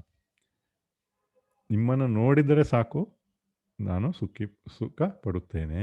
ನಿಮ್ಮನೆ ಮಾತಾಡಿಸಿದರೆ ನುಡಿಸುತ್ತಾ ನಾನು ಸುಖಿ, ನಿಮ್ಮ ತಣಿವು ನಿಮ್ಮಾನಂದದಿ ಸುಖಿ. ನಿಮ್ಮ ತಣಿವನ್ನು ಆರಿಸಿ ನಿಮಗೆ ಆನಂದ ಆದರೆ ಅದರಿಂದ ನನಗೆ ಸುಖಿ. ನಿಮ್ಮಡೆ ಸುಮ್ಮನೆ ಇದ್ದರೆ ಸಾಕು ನಾನು ಸುಖಿಯಾಗಿರುತ್ತೇನೆ. ಇಂದಾಗಿಯೇ ನಾ ಬಲು ಹಗುರ, ನೀಡಿಹುದೋ ಪರ ತನ್ನ ಕರ. ಬಯಕೆ ತೀರೋದ್ರಿಂದ ಮನಸ್ಸಿಗೆ ಹಗುರ ಆಗತ್ತೆ ಅಂತ ಹೇಳ್ತಾರಲ್ಲ, ಹಾಗೆ ರಾಮನನ್ನು ನೋಡಿ ಇಂದಾಗಿಯೇ ನಾ ಬಲು ಹಗುರ, ನೀಡಿಹುದೋ ಪರ ತನ್ನ ಕರ, ನಿನ್ನೆ ನಾಳೆ ಇನ್ನಿಲ್ಲ ವೆನಗೆ. ನೀಡಿಹುದೋ ಪರ ತನ್ನ ಕರ ಅಂದರೆ ಮೇಲಿನ ಲೋಕ ನನ್ನನ್ನು ಕೈ ಹಿಡಿದು ಕರೆಯುತ್ತಿದೆ, ಇನ್ನು ನಾಳೆ ನನಗೆ ಇನ್ನೂ ಇಲ್ಲ. ಈ ನಲವೇ ಚಿರ, ಇನ್ನು ನನಗೆ ಇವತ್ತು ನಾಳೆ ಅಂತ ಇಲ್ಲ. ಈ ಸಂತೋಷವೇ ನನಗೆ ಚಿರ ಅಂದರೆ ಶಾಶ್ವತ. ಸುಖಿ ನಾನು, ಬರೀ ಸುಖಿ, ಸುಮ್ಮನೆ ಸುಖಿ. ನಿಮ್ಮನ್ನು ನೋಡಿ ನನ್ನ ಎಲ್ಲ ಆಸೆ ತೀರಿತು, ಅದರಿಂದ ನಾನು ಅತ್ಯಂತ ಸುಖಿ ಅಂತ ಹಾಡು ಹೇಳ್ತಿದ್ದಾಳೆ. ರಾಮ, ನಿನ್ನಾದರದಳು ಸುಖಿ ನಾವು, ನಿನ್ನೀ ಸುಖದಳು ಸುಖಿ ನಾವು, ನಿನ್ನೀ ಸೊಗದಳು ಸುಖಿ ನಾವು, ಕಾಡಿನೊಳೆ ಸವಿ ಕಾಣುವ ಪುಣ್ಯಕ್ಕೆ ನಿನಗೆಂದೆಂದಿಗೂ ಋಣಿ ನಾವು. ನಿನ್ನಾದರದಳು ಸುಖಿ ನಾವು. ಈಗ ರಾಮ ಶಬರಿಗೆ ಹೇಳ್ತಿದ್ದಾನೆ, ಶಬರಿ ಮಾಡಿರುವ ಉಪಚಾರವಾಗಿ ಬಹಳ ಸಂತೋಷವಾಗಿದೆ. ನಿನ್ನ ಆಧಾರದಿಂದ, ನಿನ್ನ ಉಪಚಾರದಿಂದ ನಾವು ಸುಖಿಯಾಗಿದ್ದೇವೆ. ನಿನ್ನ ಸೊಗದೋಳು ಸುಖಿ ನಾವು, ನಿನಗೆ ಸಂತೋಷ ಆಗಿದ್ದರಿಂದ ನಾವು ಸಂತೋಷವಾಗಿದ್ದೀವಿ, ಸುಖ ಕಾಣ್ತಿದ್ದೀವಿ. ಕಾಡಿನೊಳಿ ಸವಿ ಕಾಣುವ ಪುಣ್ಯಕ್ಕೆ, ನಮಗೆ ಯಾಕೆ ಸಂತೋಷ ಆಗಿದೆ ಅಂದರೆ ಈ ದಟ್ಟವಾದ ಕಾಡಿನಲ್ಲಿ ಈ ಥರದ ಉಪಚಾರ ಮಾಡೋದಕ್ಕೂ ನಾವು ನೀನು ಮಾಡಿರೋದಕ್ಕೆ ನಾವು ಬಹಳ ಸಂತೋಷಪಡ್ತೀವಿ. ನಿನಗೆಂದೆಂದಿಗೂ ಋಣಿ ನಾವು. ಈ ಕಾಡಲ್ಲಿ ನಮಗೆ ಉಪಚಾರ ಬಂದು ಹೂವು ಹಣ್ಣು ಎಲ್ಲ ಕೊಟ್ಟು ಉಪಚಾರ ಮಾಡಿದ್ಯಾ, ನಿಮಗೆ ನಾನು ಋಣಿಯಾಗಿದ್ದೇವೆ ಅಂತ ಹೇಳ್ತಾನೆ. ಶಬರಿ ರಾಮನ ಮಾತನ್ನು ಕೇಳಿ ತನ್ನ ಸೊಗದ ಉನ್ಮಾದವನ್ನು ಸ್ವಲ್ಪ ಹದಕ್ಕೆ ತಂದುಕೊಂಡು ಅವನನ್ನು ನೋಡುತ್ತಾ ಕೊನೆಗೆ ಕಂಬನಿ ದುಂಬಿ. ಈಗ ರಾಮ ಬಂದು ಉಪಚಾರ ಮಾಡಿ ಸಂತೋಷ ಆಗಿದೆ ಅಂತ ಹೇಳಿದಾಗ ಅವಳಿಗೆ ಸ್ವಲ್ಪ ಸೊಗದ ಉನ್ಮಾದವನ್ನು, ಆಗಿರುವ ಸಂತೋಷದ ಉತ್ಕೃಷ್ಟೆಯಿಂದ ಸ್ವಲ್ಪ ಸಮಾಧಾನ ಮಾಡಿಕೊಂಡು ಕೊನೆಗೆ ಕಣ್ಣಲ್ಲಿ ಕಣ್ಣೀರನ್ನು ತುಂಬಿಕೊಂಡು ಬಲು ಸಂತಸವೆನಗೆ, ನನಗೆ ಬಹಳ ಸಂತೋಷವಾಗಿದೆ. ನನ್ನಾಸೆಯ ಜಾಡ ಹಿಡಿದು ಬಂದಿರಲೈ ಕೊನೆಗೆ. ನನಗೆ ನನ್ನ ಆಸೆ ಏನಾಗಿತ್ತು, ರಾಮನನ್ನು ನೋಡಬೇಕಾಯ್ತು, ಅದನ್ನು ತಿಳಿದುಕೊಂಡು ಕೊನೆಗೂ ಬಂದಿದ್ದೀರಲ್ಲ. ದಣಿದಿರಯ್ಯ ತಣಿದಿರ, ಹಸಿವು ಋಷೆಯನ್ನುಳಿಸಿದಿರ, ಬಡವೆ ಒಬ್ಬಳೇ ನಗೆಯಿವೆ ನನಗೆ ಮರುಕ ತಳೆದಿರ. ನನ್ನ ಆಸೆಯನ್ನು ತೀರಿಸೋಸ್ಕರ ಇಲ್ಲಿ ತನಕ ಬಂದಿದ್ದೀರಿ, ತಣಿದಿದ್ದೀರಾ ಅಂದರೆ ಆಯಾಸ ಆಗಿದೆಯಾ, ಹಸಿವು ತೃಷೆಯನ್ನುಳಿದಿರ, ನಾನು ಹಣ್ಣು ಎಲ್ಲ ಕೊಟ್ಟರು ಅದರಿಂದ ನಿಮಗೆ ಹೊಟ್ಟೆ ತುಂಬ್ತಾ, ನಾನು ಬಡವೆ, ನಾನು ಒಬ್ಬರು ಬಡವಳು, ನಾನು ಕೊಟ್ಟಿರೋ ಹಣ್ಣಿಗೋಸ್ಕರ ಒಂದು ಹೊಟ್ಟೆ ತುಂಬಿತು ಅಂತ ಮರುಕದಿಂದ ಕರುಣೆಯಿಂದ ಹೇಳ್ತಾ ಇದ್ದೀರಾ ಅಥವಾ ನಿಜವಾಗ್ಲೂ ಹೊಟ್ಟೆ ತುಂಬ್ತಾ ಅಂದರೆ ಉಪಚಾರ ಮಾಡ್ತೀಯಾಳೆ. ಈ ಮನೆಗೆ ಬಂದವರಾಗ ನಾವು ಊಟ ಹಾಕಿದಾಗ ಹೊಟ್ಟೆ ತುಂಬ್ತಾ ಅಂತ ಸುಮ್ಮನೆ ಹೇಳ್ಬೋದು, ಅಥವಾ ನಮ್ಗೆ ಇಷ್ಟ ಆಗಿಲ್ಲರೂ ನಾವು ಬೇರೆಯವ್ರ ಮನೆಗೆ ಹುಟ್ಟಿದಾಗ ಚೆನ್ನಾಗಿದೆ ಅಂತ ಹೇಳ್ತಿರಲ್ಲ, ಆ ಥರ ಅಲ್ಲ. ನಾನು ಬಡವೆ, ನಾನು ಒಬ್ಬಳೇ ಇದ್ದೇನೆ ಅಂತ ಹೇಳಿ ನನ್ನ ಮೇಲೆ ಮರುಕದಿಂದ ಕರುಣೆಯಿಂದ ಈ ಥರ ಹೇಳ್ತಾ ಇದ್ದೀರಾ ಅಂತ ಕೇಳ್ತಾಳೆ. ಆಗ ರಾಮ, ಕಣ್ಣ ನೀರಿದೇಕೆ ತಾಯೇ, ತುಸು ಹೊಣೆ ಇಲ್ಲ, ನಮ್ಮ ಅಯೋಧ್ಯೆಯರ ಮನೆಯೋಳು ಇದಕ್ಕೆ ಲೇಸು ಸಲ್ಲ, ಇಂದು ಹಳುವ ಮರೆತವು ಇಲ್ಲೇ ಮನೆಯ ನರಿತೆವು, ಇನಿತಾದರ ತೋರ್ವ ನಿನ್ನಬ್ಬೆ ಎಂದೇ ಕುರಿತೆವು. ಆಗ ರಾಮ ಏನು ಹೇಳ್ತಾನೆ ಶಬರಿಗೆ, ನೀನು ಕಣ್ಣ ನೀರಿದೇಕೆ ತಾಯ, ನಿನ್ನ ಕಣ್ಣಲ್ಲಿ ನೀರು ಬೇಡ ಏಕೆ, ತುಸುವಣೆಯವಿಲ್ಲ ನಮ್ಮ ಅಯೋಧ್ಯೆಯರ ಮನೆಯೊಳು, ಯಾವುದು ನಮಗೆ ಲೋಪ ಆಗಿಲ್ಲ ನಮ್ಮ ಅಯೋಧ್ಯೆಯ ಅರಮನೆಯೊಳು, ನಮ್ಮ ಅಯೋಧ್ಯೆಯಲ್ಲಿ ಅರಮನೆಯೊಳು ಇದಕ್ಕೂ ಲೇಸು ಸಲ, ಇದಕ್ಕಿಂತ ಒಳ್ಳೆಯ ಉಪಚಾರ ಆಹಾರ ನಮಗೆ ಸಿಗುತ್ತಾ ಇರಲಿಲ್ಲ. ಇಂದು ಅಳುವ ಮರೆತವು, ನಾವು ಮನೆಯನ್ನು ಮರೆತಿದ್ದೇವೆ, ನಮ್ಮ ದುಃಖವನ್ನು ಮರೆತಿದ್ದೇವೆ, ಹಸು ನೀಗಿದೆ, ಇಲ್ಲೇ ಮನೆಯನ್ನರಿತೆವು, ಇದೇ ಮನೆ ಅಂತ ನಾವು ತಿಳ್ಕೊಂಡಿದ್ದೇವೆ. ಇನಿತಾದರ ತೋರುವ, ಇಷ್ಟು ಉಪಚಾರ ಪ್ರೀತಿ ತೋರುವ ನಿನ್ನ ನಬ್ಬೆಯೆಂದೇ ಕುರಿತೆವು. ಅಬ್ಬೆ ಅಂದರೆ ತಾಯಿ, ನಿನ್ನನ್ನು ನಮಗೆ ತಾಯಿ, ನಮ್ಮ ತಾಯಿ ಎಂದೇ ನಾವು ಅಂದುಕೊಂಡಿದ್ದೇವೆ. ಇಷ್ಟು ಪ್ರೀತಿ ಆದರ ತೋರುವ ನಿನ್ನನ್ನು ನನ್ನ ತಾಯಿ ಎಂದು ಅರಿತಿದ್ದೇವೆ ಎಂದು ರಾಮ ಹೇಳ್ತಾನೆ. ಶಬರಿ, ರೂಪಿನಂತೆ ಮಾತು ಕೂಡ ಎನಿತು ದಾರವಾಗಿದೆ, ಧನ್ಯೆ ನಾನು ಸಿದ್ಧರ ವರವೆಂದು ನನಗೆ ಫಲಿಸಿದೆ, ನಿಮ್ಮ ಕಂಡ ಪುಣ್ಯವಂತೆ ಹಿಂಗಿ ಹೋಯಿತಲ ಚಿಂತೆ, ಗುರುವ ಪೂಜೆ ಗೈದ ತಣಿವು ನನಗೆ ಸಂಧಿ ತಿಂತೆ. ಆಗ ರಾಮನ ಮಾತನ್ನು ಕೇಳಿ ಶಬರಿ ಹೇಳ್ತಿದ್ದಾಳೆ, ರೂಪಿನಂತೆ ಮಾತು ಕೂಡ ಎನಿತು ದಾರವಾಗಿದೆ. ಹೌದು, ನೀನು ರೂಪವಂತೆ ಮಾತಲ್ಲ, ನೀನು ಮಾತಲ್ಲೂ ಕೂಡ ಉದಾರವಾಗಿದ್ದೀಯಾ. ಧನ್ಯ ನಾನು ಸಿದ್ಧರ ವರವೆಂದು ನನಗೆ ಫಲಿಸಿದೆ. ಮಾತಂಗ ಋಷಿಗಳು ಹೇಳಿ ಹೋಗಿದ್ದರು ನಿನಗೆ ರಾಮನ ದರ್ಶನ ಆಗುತ್ತೆ ಅಂತ. ಆ ವರ ನನಗೆ ಈ ದಿನ ಫಲಿಸಿದೆ. ನಿಮ್ಮ ಕಂಡ ಪುಣ್ಯವಂತೆ, ನಿನ್ನ ನೋಡಿರುವುದೇ ಪುಣ್ಯ. ಹಿಂಗಿ ಹೋಯಿತೆಲ್ಲ ಚಿಂತೆ, ನನ್ನ ಚಿಂತೆಯೆಲ್ಲ ಕರಗಿ ಹೋಯಿತು. ಗುರುವ ಪೂಜೆ ಗೈದ ತಣಿವು ನನಗೆ ಸಂದಿತಂತೆ, ಗುರು ಪೂಜೆ ಮಾಡಿರೋದ ಫಲ ನನಗೆ ಈ ದಿನ ಸಿಕ್ಕಿದೆ. ರಾಮ, ಇಂಥ ಶಿಷ್ಯಯರ್ತಿ ಪಡೆದ ನಿನ್ನ ಗುರುಗಳೆಂತರೋ, ಅವರ ಮಹಿಮೆ ಕೇಳಿ ಬಲ್ಲೆ ಎಂಥ ಶಾಂತದಾತರು. ನಿನ್ನಂತಹ ಶಿಷ್ಯ ಪಡೆಯುವಂಥ ಗುರುಗಳು ಧನ್ಯರು, ಅವರ ಮಹಿಮೆ ಬಹಳ ದೊಡ್ಡದು. ಅಳಲನ್ನೆಲ್ಲ ಮರೆಸಿ ಶಾಂತಿಯಂದೇ ತೋರುವಿ ಬನ, ಅಳಲ ನಮ್ಮ ದುಃಖ ಎಲ್ಲವನ್ನು ಮರೆಸಿ ಶಾಂತಿಯನ್ನು ಕೊಡುತ್ತಿರುವ ಈ ಬನ, ಇದರ ನಡುವೆ ಪ್ರೇಮ ಶುದ್ಧೆ ನೀನು ಸುದಿನವೀ ಸುದನ. ಇಲ್ಲಿ ವನಕ್ಕೆ ಬಂದಾಗ ನಮ್ಮ ಮನಸ್ಸೆಲ್ಲ ದುಃಖದಲ್ಲಿದ್ದನ್ನು ಮರೆಸಿ, ಸೀತೆಯನ್ನು ಕಳೆದುಕೊಂಡ ದುಃಖದಲ್ಲಿದ್ದನ್ನು ಮರೆಸಿ ಶಾಂತಿಯನ್ನು ಕೊಟ್ಟಿದ್ದೀಯಾ. ನೀನು ಶುದ್ಧವಾದ ಪ್ರೇಮದಲ್ಲಿ ನಮ್ಮನ್ನು ನೋಡಿದ್ದೀಯಾ. ಇದು ನಮಗೆ ಸುದಿನ ಅಂತ ರಾಮ ಹೇಳ್ತಾನೆ. ಶಬರಿ ಆಗ, ನನ್ನ ಪೊಗಳಲೇಕೆ ರಾಮ, ಎಲ್ಲ ಅವರ ಕರುಣೆ, ನನ್ನನ್ನು ಯಾಕೆ ಹೊಗಳ್ತಿದ್ಯಾ, ಇದೆಲ್ಲ ಆ ಗುರುಗಳ ಕರುಣೆ. ನೀವಿಲ್ಲಿಗೆ ಪಾದ ಬೆಳೆಸಿ ನನ್ನ ಕಂಡ ಕರುಣೆ, ಬಂದಿರೋದು ಯಾಕೆ, ನನ್ನ ಕರುಣೆ ಯಾವುದು, ನೀವಿಲ್ಲಿಗೆ ಪಾದ ಬೆಳೆಸಿ, ನೀವು ಇಲ್ಲಿಗೆ ತನಕ ಬಂದಿರುವುದೇ ನನ್ನ ಮೇಲೆ ಕಂಡಿರುವ ಕರುಣೆ, ನನ್ನ ಅದೃಷ್ಟ, ನನ್ನ ಮೇಲೆ ಪ್ರೀತಿ ಇಟ್ಟು ಬಂದಿದ್ದೀರಿ. ನೀವು ಬಹಿರೆ ನಿಮ್ಮ ಕಾಣೆ ನಲ್ಮೆಯದು ಎಂದು, ಸಿದ್ಧರೊರೆದ ಮಾತು ನನಗೆ ಸಿದ್ಧಿಯಾಯಿತೆಂದು. ನೀವು ಬಹಿರೆ ನಿಮ್ಮ ಕಾಣೆ ನಲ್ಮೆಯದು, ನೀವು ಬಂದಿರುವುದು, ನೀವು ಕಂಡಿರುವುದು ನಮಗೆ ಅತ್ಯಂತ ಪ್ರೀತಿಯ ವಿಷಯ. ಇದು ಸಿದ್ಧರೊರೆದ ಮಾತು, ಅವತ್ತು ಸಿದ್ಧರು ಹೇಳಿದ ಮಾತು ನನಗೆ ಈ ದಿನ ಸಿದ್ಧಿಯಾಗಿದೆ, ನನಗೆ ಸಿಕ್ಕಿದೆ ಅಂತ ಹಾಡು ಹೇಳ್ತಿದ್ದಾಳೆ. ಕೋಟಿ ಕರೆಗಳಿಂ ರವಿ ಎತ್ತಿರುವೆ ನೀಲದಾಚೆ ಗಮನ, ನನಗೀ ಮಾಯೆಯಾಚೆ ಪಯಣ. ಕೋಟಿ ಕರಗಳಿಂ ರವಿ ಎತ್ತಿರುವೆ ನೀಲದಾಚೆ ಗಮನ, ನನಗೀ ಮಾಯೆಯಾಚೆ ಪಯಣ. ಈಗ ರಾಮನನ್ನ ಶಬರಿ ಕೇಳಿಕೊಳ್ತಾ ಇದ್ದಾಳೆ, ಏನು, ನನಗೆ ಈ ಜನ್ಮ ಸಾಕು, ನನಗೆ ಮುಕ್ತಿ ಕೊಡು ಅಂತ. ಕೋಟಿ ಕರಗಳಿಂ ರವಿ ಎತ್ತಿರುವೆ ನೀಲದಾಚೆ ಗಮನ, ನನ್ನ ಎಲ್ಲ ಈಗ ದೃಷ್ಟಿ ಸೂರ್ಯನಿಂದ ಆಚೆಗೆ, ನೀಲದಾಚೆ ಮೋಡದಿಂದ ಆಚೆಗೆ, ಸೂರ್ಯನಿಂದ ಆಚೆಗೆ ಮಾಡೋಕ್ಕೆ ಪ್ರಯಾಣ ಮಾಡಬೇಕಂತ ಗುರಿ ಇದೆ. ಹಾರ ಬಯಸನಿ ಹಕ್ಕಿಗಳಂತೆ ಹಾರ ಹೋಗಬೇಕಾಗಿದೆ. ತೇಲ ಬಯಸನಿ ಬಿಳಿ ಮುಗಿಲಂತೆ, ಕಾರ್ಮೋಡವ ಸೆಳೆಮಿಂಚಿನ ತೆರೆದಳು, ಭವ ಬಿಡೆ ಬಯಸಿ ನಿಂತೆ ಕೋಟಿ ಕರಗಳಿಂ. ನಾನು ಹಕ್ಕಿಯಂತೆ ಹಾರೋದಕ್ಕೆ ಇಷ್ಟಪಡ್ತಿದ್ದೀನಿ, ಬಿಳಿ ಮುಗಿಲಂತೆ ತೇಲಿ ಹೋಗಬೇಕಂತಿದ್ದೀನಿ. ಕಾರ್ಮೋಡವ ಸೆಳೆಮಿಂಚಿನ ತೆರೆದಳು, ಕಪ್ಪು ಮೋಡದ ಮಧ್ಯೆ ಮಿಂಚಿನಂತೆ ಬರುವ ರೀತಿಯಲ್ಲಿ ಬವೆ ಬಿಡೆ ಬಯಸಿ ನಿಂತೆ. ಈ ಬಂಧನ, ಈ ಮನುಷ್ಯ ಜೀವನ ಬೇಡ, ಮುಂದಕ್ಕೆ ಹೋಗಬೇಕೆಂಬ ಆಸೆಯಾಗಿದೆ ಎಂದು ಶಬರಿ ಹೇಳ್ತಿದ್ದಾಳೆ. ರಾಮ ಮಾತೆಯ ತೆರೆ ನಿಮ್ಮನ್ನಾಧರಿಸುತ್ತಾ ಬಳಕಿ ತೆರ ನುಡಿಯೇ ತಾಯೇ ನನಗೀ ಬಗೆ ಸರಿಯೇ.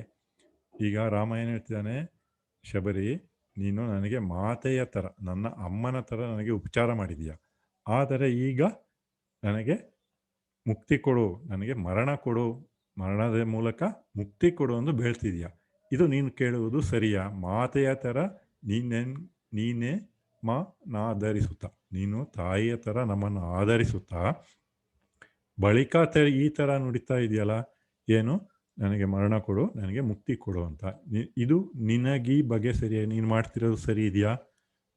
ಆಗ ಶಬರಿ ಪುಣ್ಯಲೋಕ ದೊರೆಯಲೆಂದು ಹರಕೆ ಇಡೆ ನಗೆ. ನಾನು ಮರಣ ಕೇಳ್ತಾ ಇಲ್ಲ, ನನಗೆ ಮುಕ್ತಿ ಪುಣ್ಯಲೋಕ ದೊರೆಯಲಿ ಎಂದು ಹರಸು ಅಂತ ಕೇಳ್ತಾ ಇದ್ದೀನಿ ಅಂತ ಶಬರಿ ಹೇಳ್ತಾಳೆ. ಆಗ ರಾಮ, ಇನಿತು ಪ್ರಿಯವಾಗೈದ ನಿನಗೆ ಸಾವೇ ನಮ್ಮ ಕಾಣ್ಕೆ, ಇಷ್ಟು ಪ್ರೀತಿಯನ್ನು ತೋರಿಸಿದ ನಿನಗೆ ನಾವು ಹಿಂತಿರುಗಿ ಕೊಡಬೇಕಾಗಿದ್ದು ಏನು ಕೇಳ್ತಿದೀಯಾ? ಸಾವನ್ನು ಕೊಡು ಅಂತೂ ಕೇಳ್ತಾ ಇದೀಯಾ? ಸಾವನ್ನು ನಾವು ಪ್ರೀತಿಯನ್ನು ತೋರಿಸಿದವರಿಗೆ ಸಾವನ್ನು ಕೊಡಬೇಕಾ ಅಂತ ರಾಮ ಕೇಳ್ತಾನೆ. ಆಗ ಶಬರಿ, ಮರಣವಲ್ಲ ಮುಕ್ತಿ ಪ್ರಭೋ, ಇದುವೇ ನನ್ನ ಪೂಣ್ಕೆ, ನನಗೆ ಮರಣ ಕೇಳ್ತಾ ಇಲ್ಲ, ಮುಕ್ತಿ ಕೊಡು ಅದನ್ನು ಕೇಳ್ತಾ ಇದ್ದೀನಿ, ಇದು ನನ್ನ ಬೇಡಿಕೆ ಅಂತ ಶಬರಿ ಹೇಳ್ತಿದ್ದಾಳೆ. ರಾಮ ಅದಕ್ಕೆ ಮನ ಒಪ್ಪಿದರೂ ಎದೆಯಪ್ಪದಲ್ಲ, ನನ್ನ ಮನಸ್ಸು ಒಪ್ಕೊಂಡಿದ್ರು ಕೂಡ ನನ್ನ ಹೃದಯ ಅದಕ್ಕೆ ಒಪ್ಪುವುದಿಲ್ಲ ಅಂತ ಹೇಳಿದಾಗ ಶಬರಿ, ನೀನೊಲಿ ದಪ್ಪಲು ದಿವ ತಪ್ಪದಲ್ಲ, ನೀನು ಒಪ್ಪಿದರೆ ಮಾತ್ರ ಅದು ಸಾಧ್ಯ.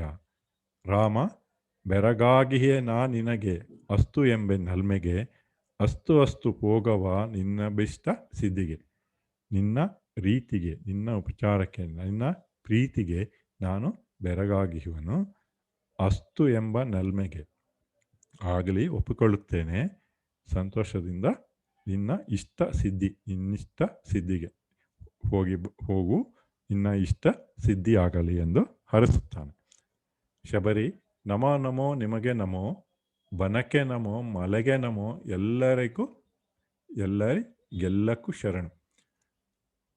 ಶಬರಿ ಅಲ್ಲಿರುವ ಗಿಡ, ರಾಮ ಲಕ್ಷ್ಮಣ, ಬನಕ್ಕೆ, ಅಲ್ಲಿರುವ ಗಿಡ ಮರ, ಆಶ್ರಮಕ್ಕೆ ಎಲ್ಲರಿಗೂ ನಮಸ್ಕಾರ ಮಾಡಿ ವೇದಿಯಲ್ಲಿ ಉದ್ದೀಪ್ತವಾದ ಅಗ್ನಿಯನ್ನು ಬಲವೆಂದು ಹಾಡುತ್ತಾ ಪ್ರವೇಶಿಸುತ್ತಾಳೆ.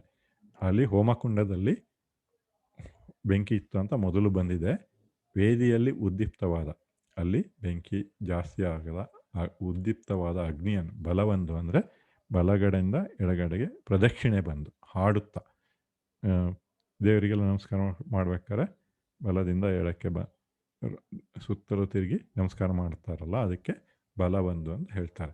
ಬಂದ್ಬಿಟ್ಟು ಆ ಅಗ್ನಿಕುಂಡಕ್ಕೆ ಹಾರುತ್ತಾಳೆ, ಅಗ್ನಿ ಪ್ರವೇಶ ಮಾಡುತ್ತಾಳೆ.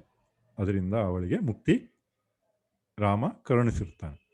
ರಾಮ, ಹೆಣ್ಣ ರೀತಿಯ ನರಿಯಬಹುದೇ, ಹೆಣ್ಣಿನ ಮನಸ್ಸಿನಲ್ಲಿ ಏನಿರಬಹುದು ಎಂದು ಅರಿಯಬಹುದೇ, ಅವರ ಬಗ್ಗೆ ಬಲು ಸೋಜಿಗ, ಅವರು ಯಾವ ಥರ ಯೋಚನೆ ಮಾಡ್ತಾರೆ ಬಲು ಆಶ್ಚರ್ಯ, ಎಂಥ ನಿಷ್ಠೆ, ಎಂಥ ಪ್ರೀತಿ, ಇಂಥ ರಾಮನ ಬಗ್ಗೆ ಇರುವಂಥ ನಿಷ್ಠೆ ಮತ್ತು ಪ್ರೀತಿ ಇವಳ ಮರೆಯುವುದೇ ಈ ಜಗತ್ತು ಇವಳ ಶಬರಿಯ ರಾಮನ ಮೇಲಿಟ್ಟಿರುವಂಥ ಪ್ರೀತಿ ಮತ್ತು ನಿಷ್ಠೆಯನ್ನು ಯಾವಾಗಲೂ ಮರೆಯುವುದಿಲ್ಲ ಎಂದು ಹೇಳ್ತಾನೆ.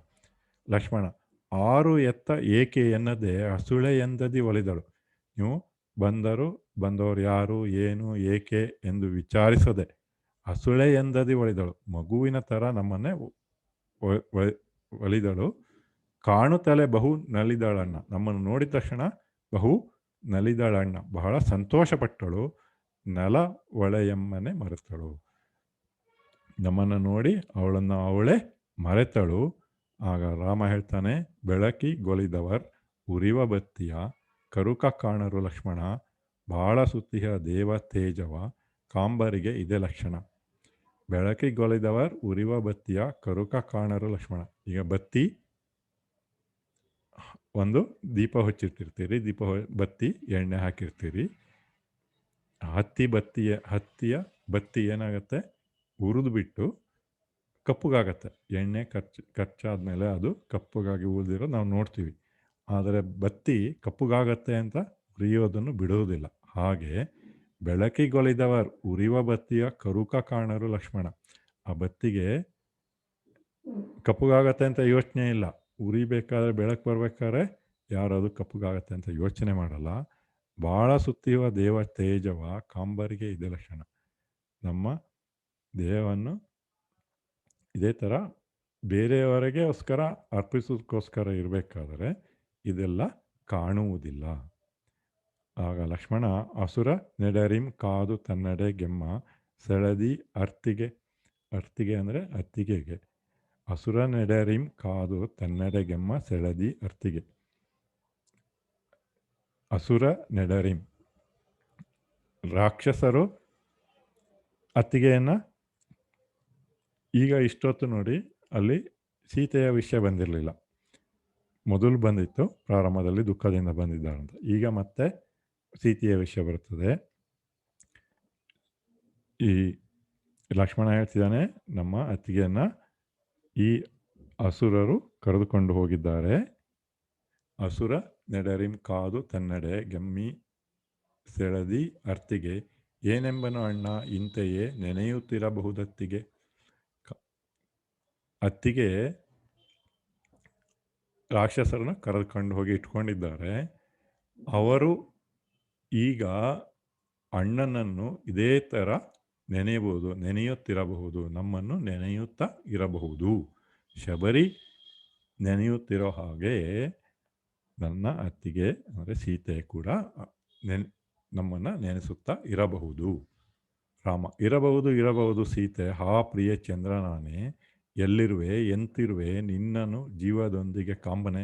ಈಗ ಮತ್ತೆ ರಾಮನಿಗೆ ದುಃಖ ಬರುತ್ತದೆ. ಹೌದು ನೆನೆಸ್ತಿರುವುದು ಹಾ ಪ್ರಿಯ ಚಂದ್ರನಾನೆ, ಚಂದ್ರನ ಮುಖವುಳ್ಳವಳೆ, ಎಲ್ಲಿರುವೆ ಹೇಗಿರುವೆ, ನಿನ್ನನ್ನು ಜೀವದಿಂದ ನಾನು ನೋಡಲು ಸಾಧ್ಯವೇ, ಜೀವದೊಂದಿಗೆ ಕಾಂಬನೆ, ನೀನು ಜೀವದಂಗೆ ನೋಡಲು ಸಾಧ್ಯವೇ ಎಂದು ಕೇಳ್ತಿದ್ದಾನೆ ಲಕ್ಷ್ಮಣ. ಭೂಮಿ ತಾಯಿಯು ತನ್ನ ಮಗಳನ್ನು ಎಲ್ಲಿರಲಿ ಅದೇ ತವರನೆ. ಸೀತೆ ಭೂಮಿಯಲ್ಲಿ ಹುಟ್ಟಿದವಳು, ಆದ್ದರಿಂದ ಭೂಮಿ ತಾಯಿಯ ಮಗಳು. ಹಾಗೆ ಭೂಮಿಯಲ್ಲಿ ಎಲ್ಲಿದ್ದರೂ ಕೂಡ ಅದೇ ಅವಳಿಗೆ ತವರು ಮನೆ. ಎಲ್ಲಿರಲೇ ಅದೇ ತವರನೆ. ಪೊರೆವಳೈ ಧೃತಿಯಾನು ಚಿಂತಿಸು ಇನ್ನು ಮುಂದಿನ ಹವಣನೆ. ಭೂಮಿ ತಾಯಿ ಎಲ್ಲಿದ್ದರೂ ಸೀತೆಯನ್ನು ಪೊರೆವಳೈ ನೋಡಿಕೊಳ್ತಾಳೆ. ಧೃತಿ ಕೆಡಬೇಡ, ಚಿಂತಿಸಬೇಡ, ಮುಂದೆ ನಡೆಯೋಣ. ರಾಮ ಹೌದೌದು ಮರೆತಿದ್ದೆ ಲಕ್ಷ್ಮಣ, ಪಂಚಭೂತದಿ ಬೆರೆಯುತ್ತ ಶಬರಿ ಸೀತೆಗೆ ರಕ್ಷೆ ಇಡಲಿ ಪೋಪ ಬಾ ನೆರವರ ಸುತ. ಹೌದು ಮರೆತಿದ್ದೆ, ಪಂಚಭೂತದಲ್ಲಿ ಲೀನವಾಗಿರುವ ಶಬರಿ ಸೀತೆಗೆ ರಕ್ಷಣೆ ಕೊಡಲಿ, ನಾವು ಮುಂದಕ್ಕೆ ಹೋಗೋಣ ಬಾ ಎಂದು ಹೇಳ್ತಾನೆ. ಇಲ್ಲಿಗೆ ಈ ಪಾಠ ಮುಗಿಯುತ್ತದೆ. ನೀನು ಪ್ಲಸ್ ಎಂದು ಪ್ಲಸ್ ಐತಿರುವೆ ಪದ ವಿಂಗಡಣೆ ಮಾಡಿ ಇಲ್ಲಿ ಕೊಟ್ಟಿರ್ತಾರೆ. ನಿನ್ನ ಪ್ಲಸ್ ಎಡೆಗೆ ಪ್ಲಸ್ ಇದುವೆ, ನಾನು ಪ್ಲಸ್ ಎರವೆ, ತೇಜಕ್ಕೆ ಪ್ಲಸ್ ಎಡೆ, ಈಕೆಗೆ ಪ್ಲಸ್ ಎನ್ನಿಂದ, ಬೀಡು ಪ್ಲಸ್ ಇಲ್ಲಿ, ನಮ್ಮ ಪ್ಲಸ್ ಅಯೋಧ್ಯೆಯ ಪ್ಲಸ್ ಅರಮನೆಯೊಳು, ಇನಿತು ಪ್ಲಸ್ ಆದರ, ಎನಿತು ಪ್ಲಸ್ ಉದಾರ, ನಿನ್ನ ಪ್ಲಸ್ ಅಭಿಷ್ಟ, ತನ್ನ ಪ್ಲಸ್ ಎಡೆಗೆ ಪ್ಲಸ್ ಎಮ್ಮ, ನೆನೆಯುತ್ತ ಪ್ಲಸ್ ಇರಬಹುದು ಪ್ಲಸ್ ಅತ್ತಿಗೆ, ಧೃತಿಯ ಪ್ಲಸ್ ಅನು. ಪದಗಳನ್ನೆಲ್ಲ ಹಿಂದೆ ಬರುವ ಪದಗಳನ್ನು 2-3 ಪದಗಳು ಸೇರಿಕೊಂಡಿದೆ. ಅದನ್ನು ಪದ ವಿಂಗಡಣೆ ಮಾಡಿ ಬರೆದುಕೊಂಡಾಗ ಅರ್ಥ ಆಗುತ್ತದೆ. ನಿನ್ನ ಪ್ಲಸ್ ಅಭಿಷ್ಟ, ನಿನ್ನಭಿಷ್ಟ ಅಂತ ಒಂದು ಉದಾಹರಣೆಗೆ ಕೊಡಬಹುದು. ಇದರ ಅಭ್ಯಾಸ ಮತ್ತು ವ್ಯಾಕರಣ ಮುಂದಿನ ಸಂಚಿಕೆಯಲ್ಲಿ ನೋಡೋಣ.